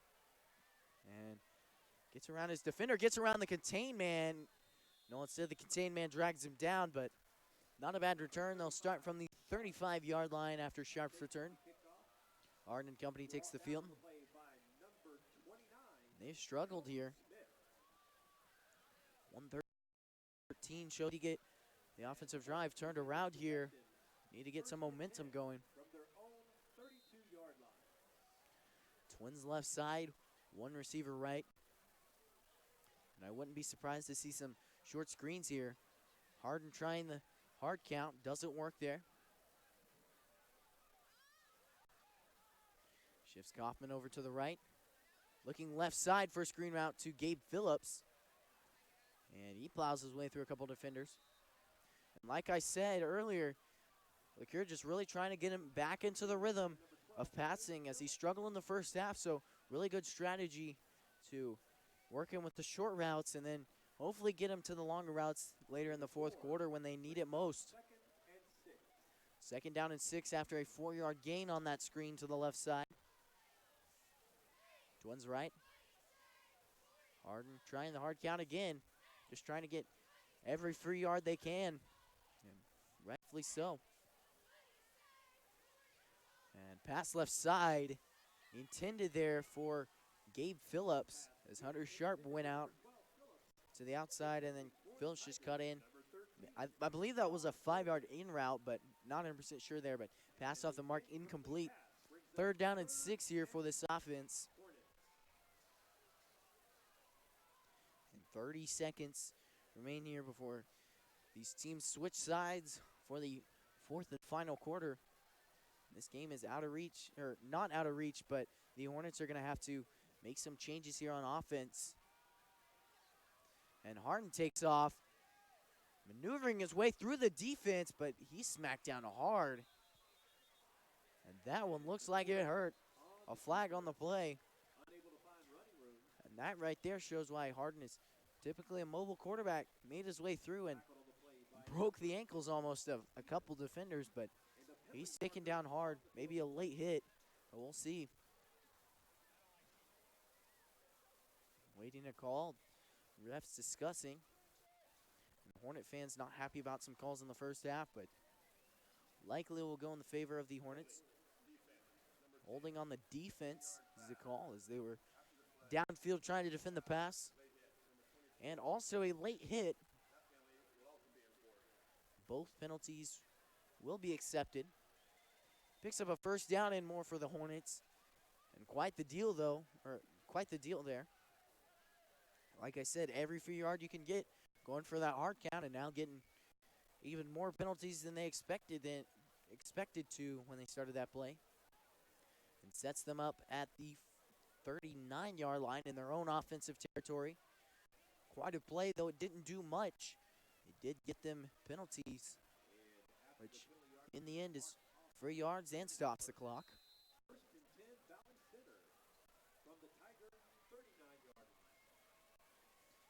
And it's late here in the 3rd quarter. You have good field position. If I were them, wouldn't try to force anything. Just get out of the quarter, talk it over, and see what you're going to do to attack in this 4th quarter. And Cameron Kaufman is taken down in the backfield. Loss of 1 there. Clock hits triple zeros, and that's going to end off the 3rd quarter. Your score after 3 quarters to play is 14-0. The Tigers lead. And we'll see you back here in Hornet Studios after a short commercial break.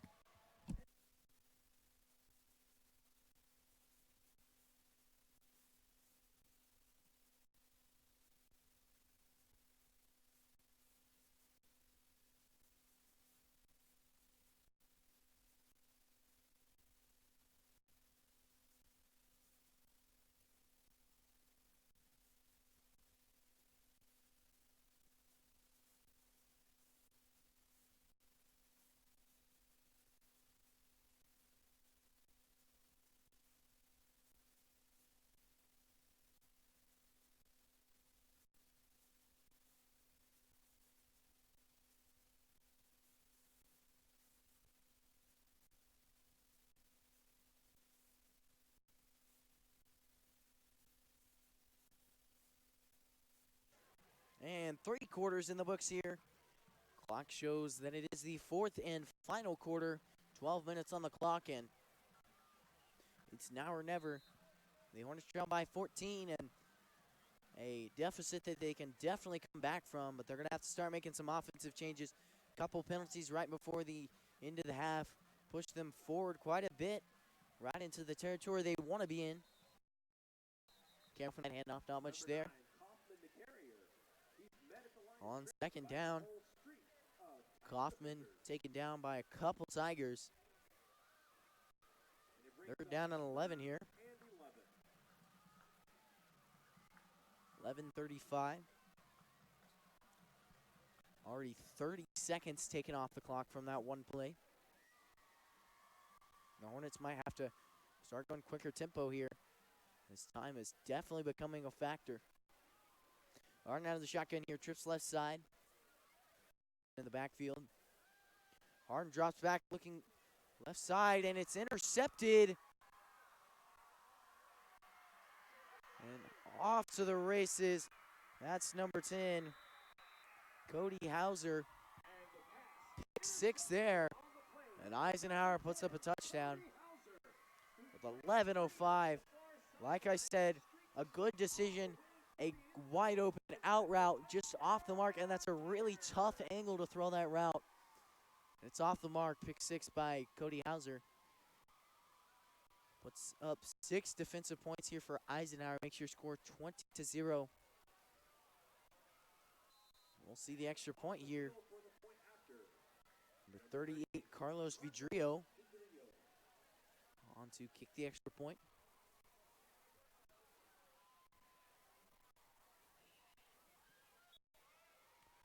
And it's through the uprights. 21-0 your score. And we'll see you back here at Hornet Studios after a short commercial break.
And we're back here at Hornet Studios. 21-0 your score. The Hornets trail with 11:05, and this game is definitely not out of reach, but some changes will need to be made on this drive. One thing to mention, Derby and Mays was the game of the week here. 42-0 is the current score. Derby is leading. Kyler Meyer off to the races. And he's taken down, getting to the 35. Pretty good return there. Like I was saying, 11 minutes show in the third quarter at that Derby and Mays game.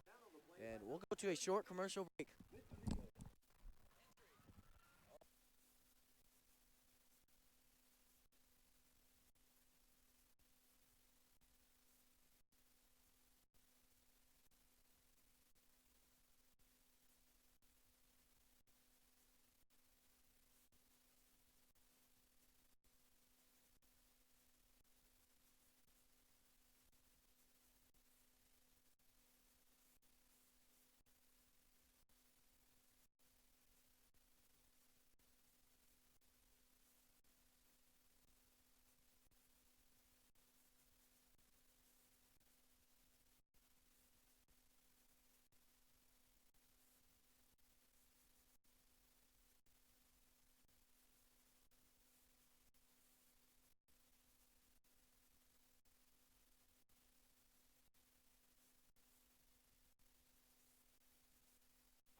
And we're back here. Injured players Tate Trudeau on the kickoff. that right there is exactly why the NFL is looking to completely or almost completely eliminate kickoffs. A lot of momentum is built up on those plays, and some hard hits are thrown around on the kickoff, and definitely leads to a lot of injury. Harden out of the shotgun here, motion around the left side. Looking for a screen play to Hunter Sharp. He takes off on the sideline. Looks like 5 there. And mentioned it, but got interrupted 2 times in a row, so 3rd time's charm. But Mays and Derby was the game of the week, and definitely looked to be a good game. But your score in that game, 11 minutes show in the 3rd quarter, and Derby is up 42-0, a whopping score that no one expected. But Derby, quite the team, number 1 in 6A, and Maisie, number 1 in 5A. Clearly shows the level of play difference. Flag before the snap is false start.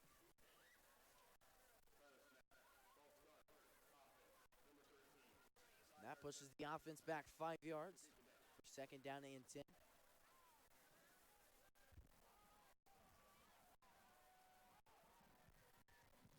10:49 here.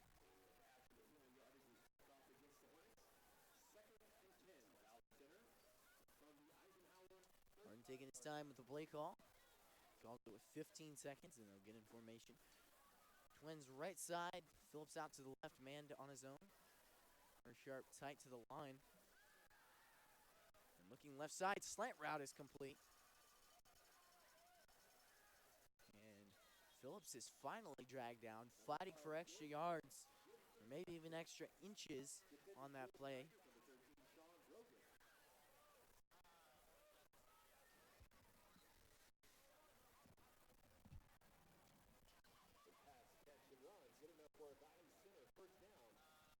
First and 10 Hornets from the Eisenhower 20-yard line.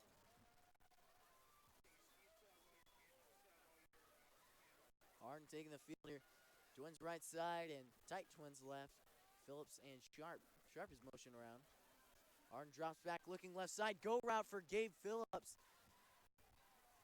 Quarterbacks are told to put it on the outside of the receiver where only a receiver can get it, but falls incomplete there.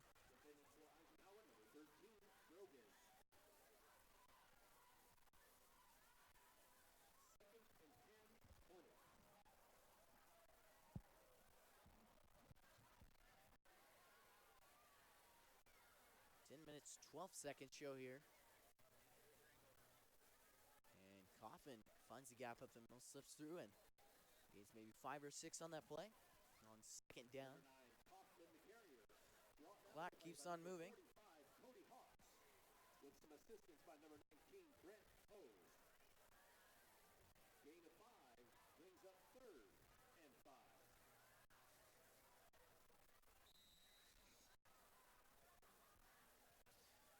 And an injured player on the field. I believe that Alex Gilly.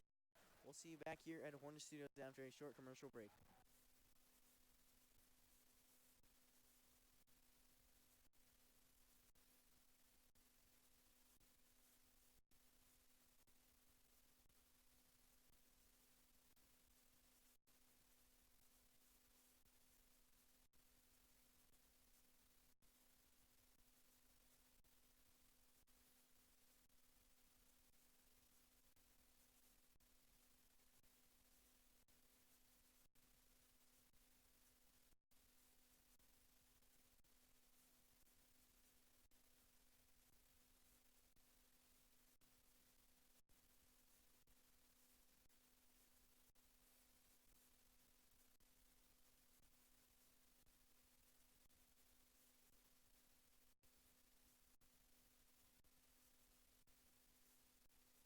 And we're back here at Hornet Studios. Alex Gillick, the injured player, and he walks off under his own power, so good to see, but that's something this Hornets line has struggled with all season is depth.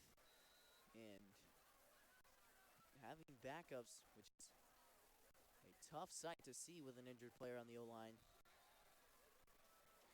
And heard a statistic the other day, I believe it was 3 teams in the NFL have keeping the same starting 5 at the offensive line for 6 consecutive weeks, and then that was it.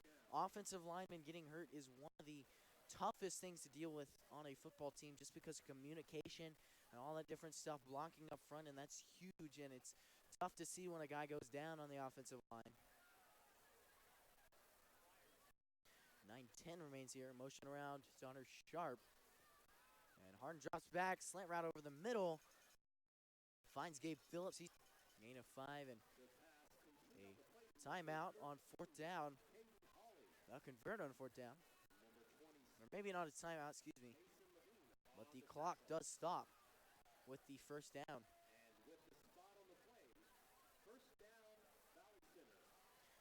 Hornets gain a 1st down, and they're in the red zone. They are driving slowly but surely.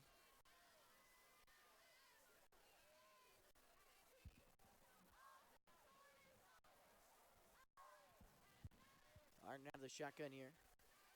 One receiver to the right, one's left. Harden looks left side, looking for an arrow route, but it falls incomplete.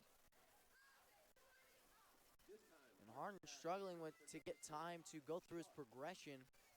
So has to go with that arrow route there. Falls incomplete. And double coverage on that play. Almost jumped the route for a pick, but falls incomplete first. Ben Warner jogs off the field, as he's been the starting center all season long. And Keikoa Vincent takes the field to snap.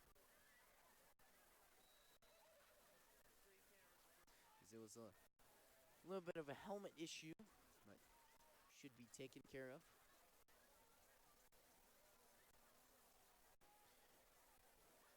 Coffin plows his way on through. Ball keeps on moving there on 2nd down and 10. Brings up 3rd down. 3rd down and 9 after that gain of 2.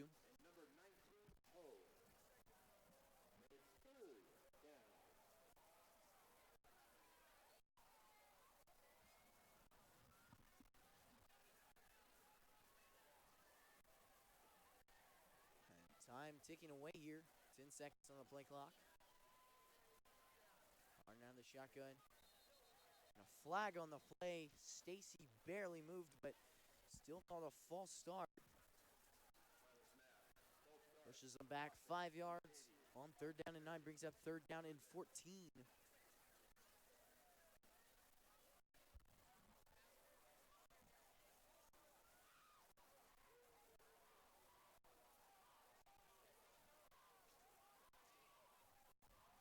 They'll take to the line of scrimmage once more. Tight twins to the right. Split twins to the left. And Tony Caldwell, the left tackle, called on a false start. Nat pushes it back to 3rd and 19. Warner jogs onto the field once again after his helmet troubles fixed. Communication really tough.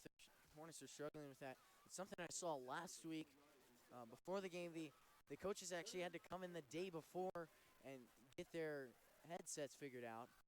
It's just really tough to see, but they've struggled with communication. Obviously, to and from the press box, but more so on the field, as we've seen there, 2 false starts in a row, and then communication getting certain people out there, and that's tough to see, but go route to the right side falls incomplete. I believe that was intended for Hunter Stacy. 4th and 19. 7:52 here. Trips left side. Hunter Stacy manned out on his own to the right. Harden out of the shotgun. He'll drop back looking left side. He's pressured. Takes off, and he's brought down deep in the backfield. And Eisenhower, yet again, shows why their defensive line is one of the best in the league.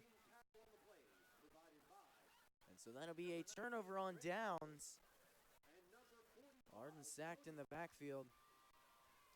This offensive line cannot catch a break. First down, it's in here for the Tigers offense. Chance Omley and company takes the field again. Their own 32-yard line.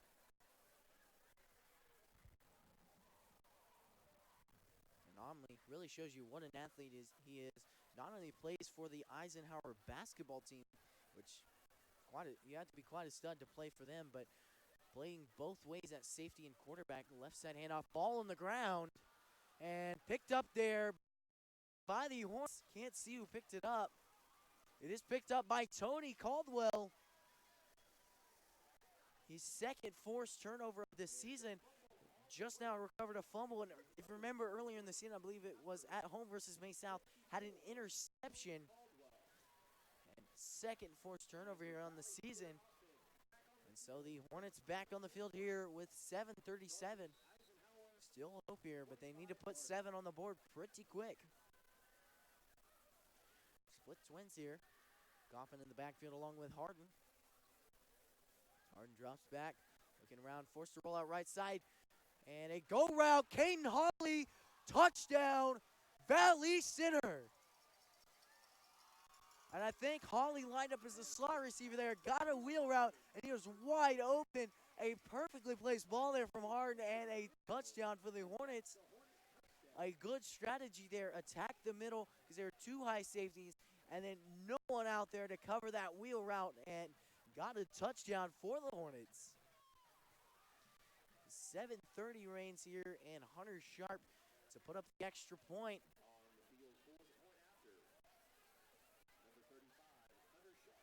And snap is good, hold is good, but the extra point is no good. A flag on the play.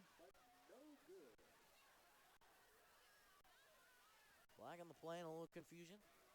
Flag will be assessed on the kickoff. Or we might even see a redo of this extra point. Would be fortunate for the Hornets. Confusion between the refs and the sideline, and roughing the snapper is called on the defense, as most snappers have their head all the way under them basically, and so virtually defenseless. And so he's hit there. So we'll see the offense take the field again for a 2-point try. I believe they're just 1 yard out. We'll see what they put together here. 7:30 here, and the clock does not run on this play. Harden out of the shotgun. Ray Floor out to the right on his own. Goffin shifts to the right side. Harden drops back, looking for an out route, and it falls incomplete. 2-point try is no good, so after that drive, your Hornets get a touchdown, 21-6 your score. And we'll see back here at Hornets Studios after a short commercial break.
And we're back, set and ready to go for the kickoff.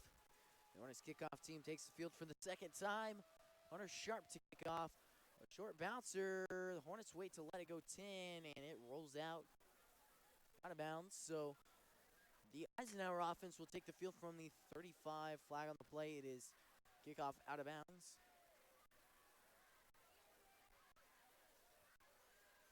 7:30 shows here in the fourth quarter. And not a bad kick.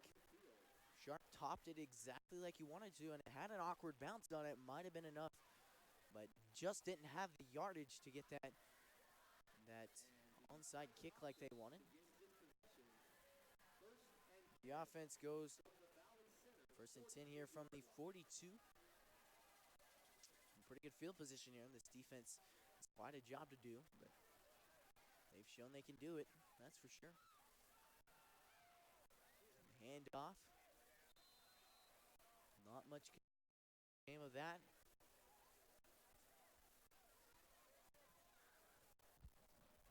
And off to Wenzel there. Gain about 2 or 3, 2nd down and 8. Weston Jennings grabs the tackle there.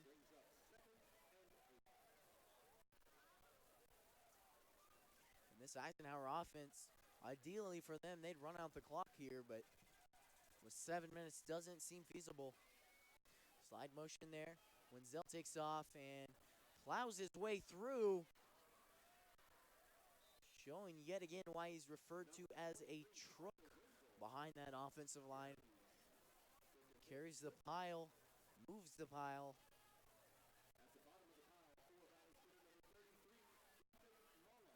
And Ethan Mullen makes the tackle.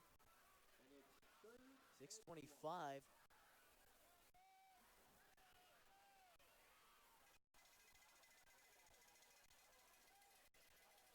And Eisenhower and Omley taking their sweet time. 10 seconds on the play clock. Rolling out left. Omley decides to take off, and he has room to do so. He's ran out of bounds, picks up the 1st down, and gets it down to the 31-yard or 29-yard line, excuse me. 6:04 here. 1st down here for Eisenhower.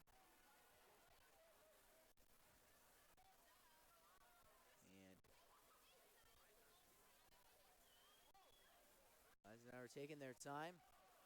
The play clock has started, but as Omley is forced to run out of bounds, the play clock will not, or the game clock, excuse me. Omley with a handoff. Wenzel looks over the middle, and this time the pile does not move in his direction, rather in the other. And he's stuffed to the offensive line, or the line of scrimmage. 5:50 here.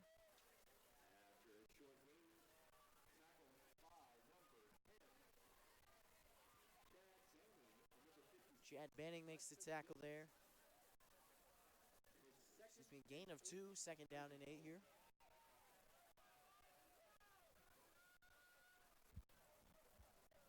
5:30 here. Like I said, Eisenhower going to take every second off this clock that they can. Only out of the shotgun. Gets the snap off with 2 remaining on the play clock. Allows his way on through. Gain of 2 there. Not much more to be found. Like I said, they're attacking those interior linemen. Those 3 guys inside are quite the players, that's for sure. And with a tough running back over the middle, it's really tough to not get yards when you have that kind of skill in the backfield and good interior linemen. We've seen them run power plays to the outside a couple times, but they failed to work out. 3rd down and 5 here. Omley out of the shotgun.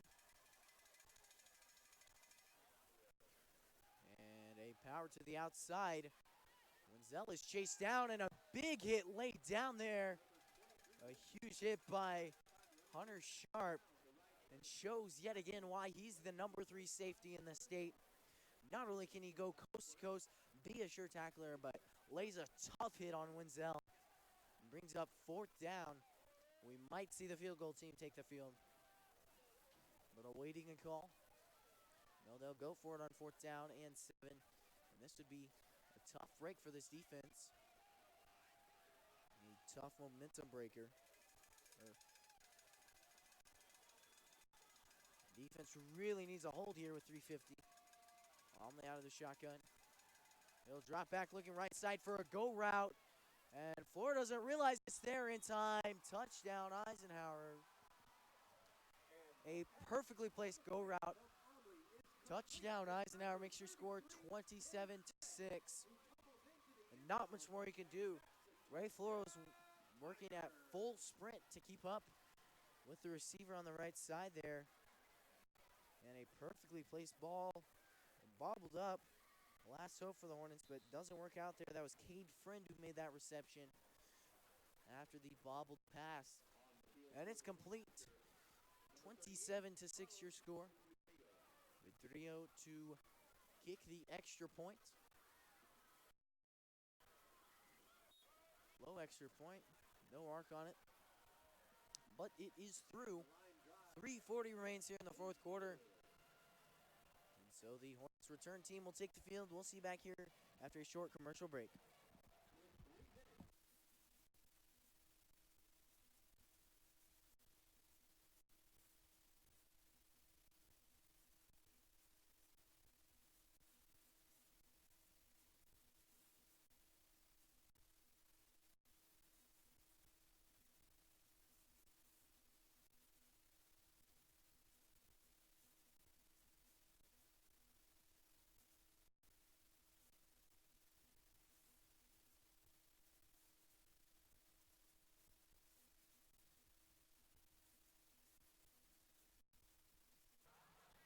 And we're back here at Hornet Studios. 3:40 shows here on the clock. And your Hornets trail by a score of 28-6. The return team takes the field.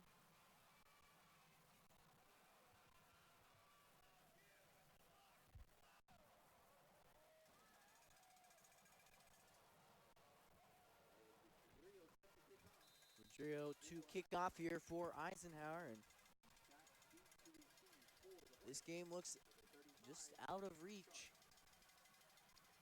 A tough play to cover there on that go route, but Sharp returns it here.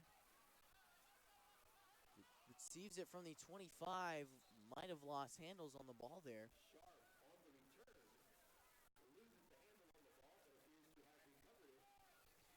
It will be recovered by the Hornets, so the offense takes the field. Looking to get some last-minute points here. Make the score not look as bad. And definitely, with your offense moving, you can learn a lot from things that work. And we might see some experimental plays. Definitely late in the game is definitely the time to experiment, because you've got a playoff game next week and you want to see if different plays can work. So we might see some of that. Harden looks over the middle, perfectly timed in route and found the gap in the zone. Off to the races is Gabe Phillips, and he's dragged down out of bounds at the 37, it looks like. About 40 yards on that play, just about. And he's pushed out of bounds at the 39 is the ruling. So 1st and 10 here. And yet again, Gabe Phillips shows why he's starting on this field. Game after game, he can be. The Hornets try to man him up one-on-one, and he does his job, makes sharp, precise cuts, and runs at 100% every time. And that's why he's consistently open. Tried for the flag out there to Caden Hawley, but falls incomplete. They're trying for that smash concept. We've seen it. We saw it a lot of times early in this season, and it tended to work out for Hawley, as he's got a post route, and then his outside receiver's got a hitch route, forcing the safety to make a read, but didn't work there as the pass was off the mark here with 3:20. 2nd down and 10.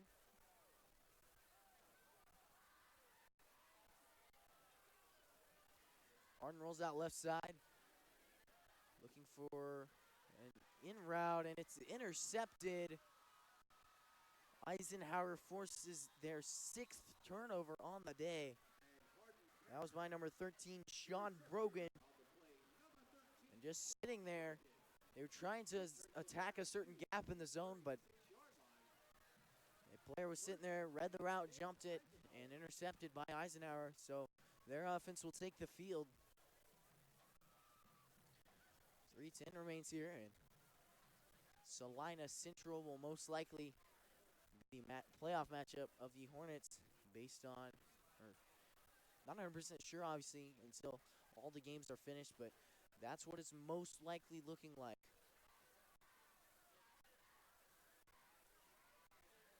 And Wenzel plows his way through, taken down there by Jarrett Bergman.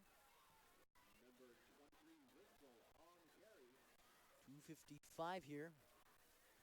Clock keeps running away.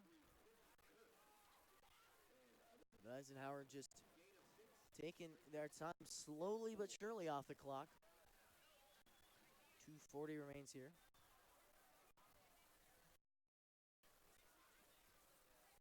Conley and company taking some time. A few offensive substitutions. Maybe a JV player or two. But that player coming onto the field is number 76, Jalen Hankins, and he's getting a couple cheers from the crowd. We'll see a timeout, Eisenhower. So we'll be back here at Hornet Studios after a short commercial break.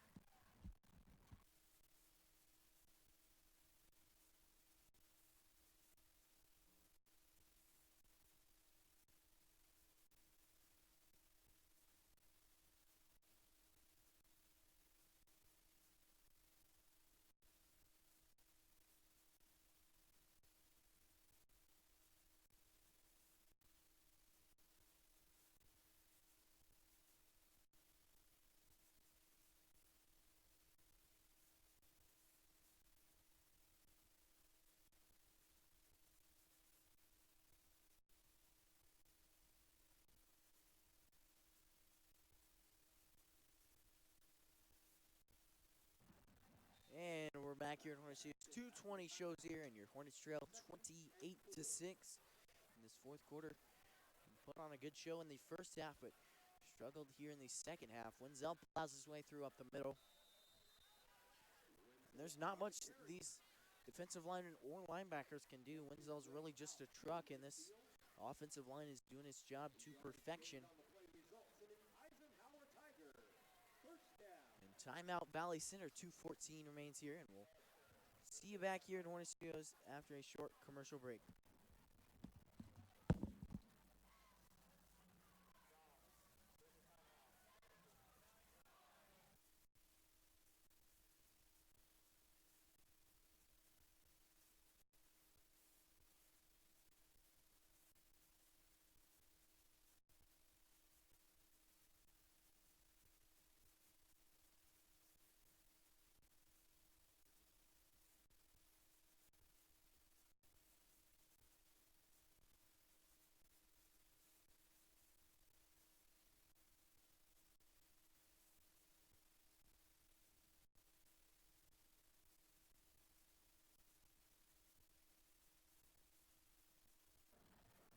And we're back here after that timeout. 2:14 remaining here in the fourth.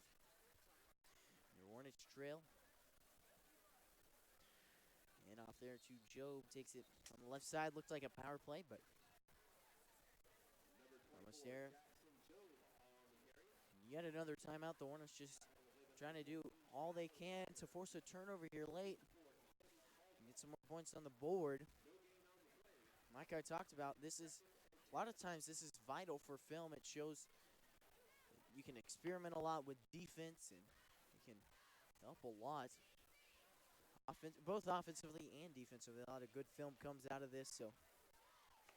But it's using the second of their timeout, so they'll go back onto the field defensively.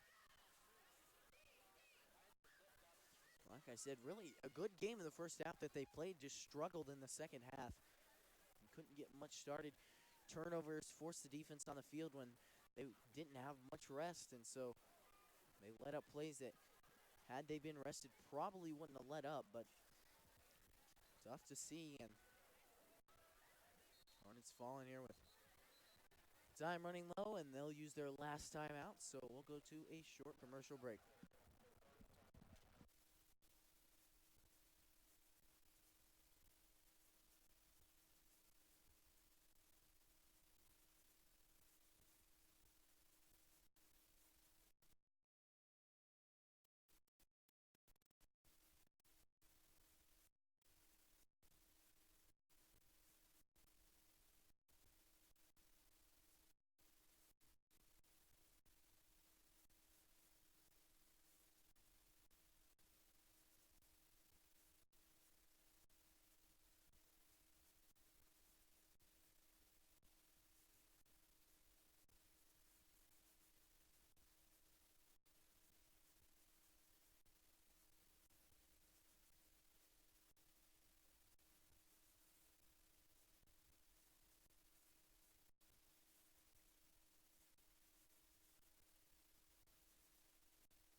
And we're back here after the Hornets call their final timeout. 3rd and 7 here for this Eisenhower offense. Ollie tries to run it to the outside, cuts it north and south, and that defense is there. Puts a nice hit on him. Clock keeps running here, but forces a 4th down. Like I said earlier, Hornets trying to get more points on the board. And just make it look not as bad as the score was.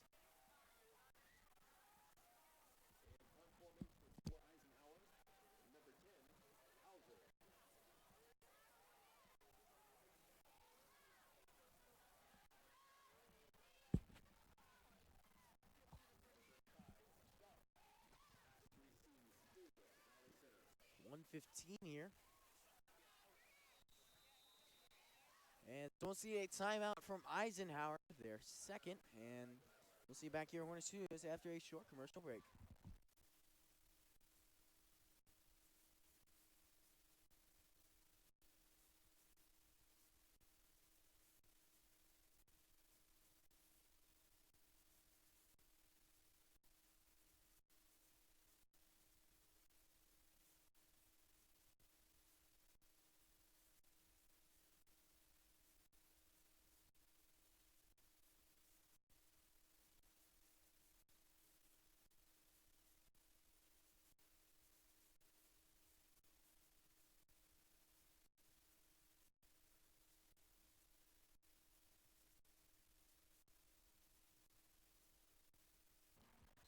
And we're back here in Hornets Studios.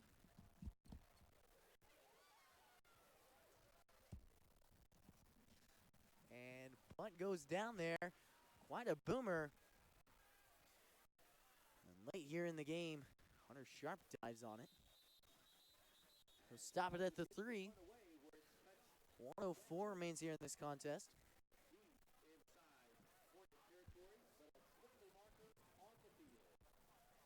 Penalty on the play. Roughing the kicker is called on the defense.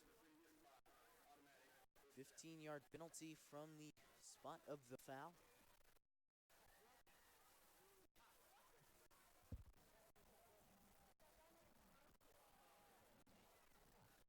.104 remains here. And so roughing the kicker ends up benefiting the Hornets. From the 3, it will move them up to the 31. Excuse me, it'll be in favor of the Tigers. So Tigers still with possession here.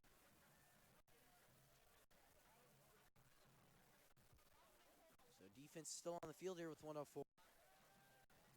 And this will likely be it. As the Hornets out of timeouts. We'll see a victory formation kneel here from Chance Comley.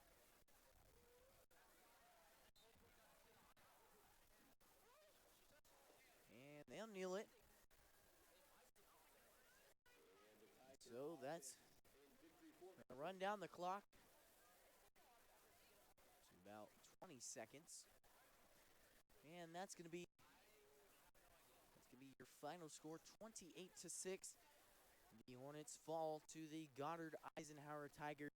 A tough game. They only trailed by 7 at halftime and struggled in the second half with turnovers. And that's going to be all here from Hornets Studios. Your final score, 28-6. That's all here from Hornets Studios. Thanks so much for tuning in. I'm Caleb Rose, and thanks for tuning in. Have a great night.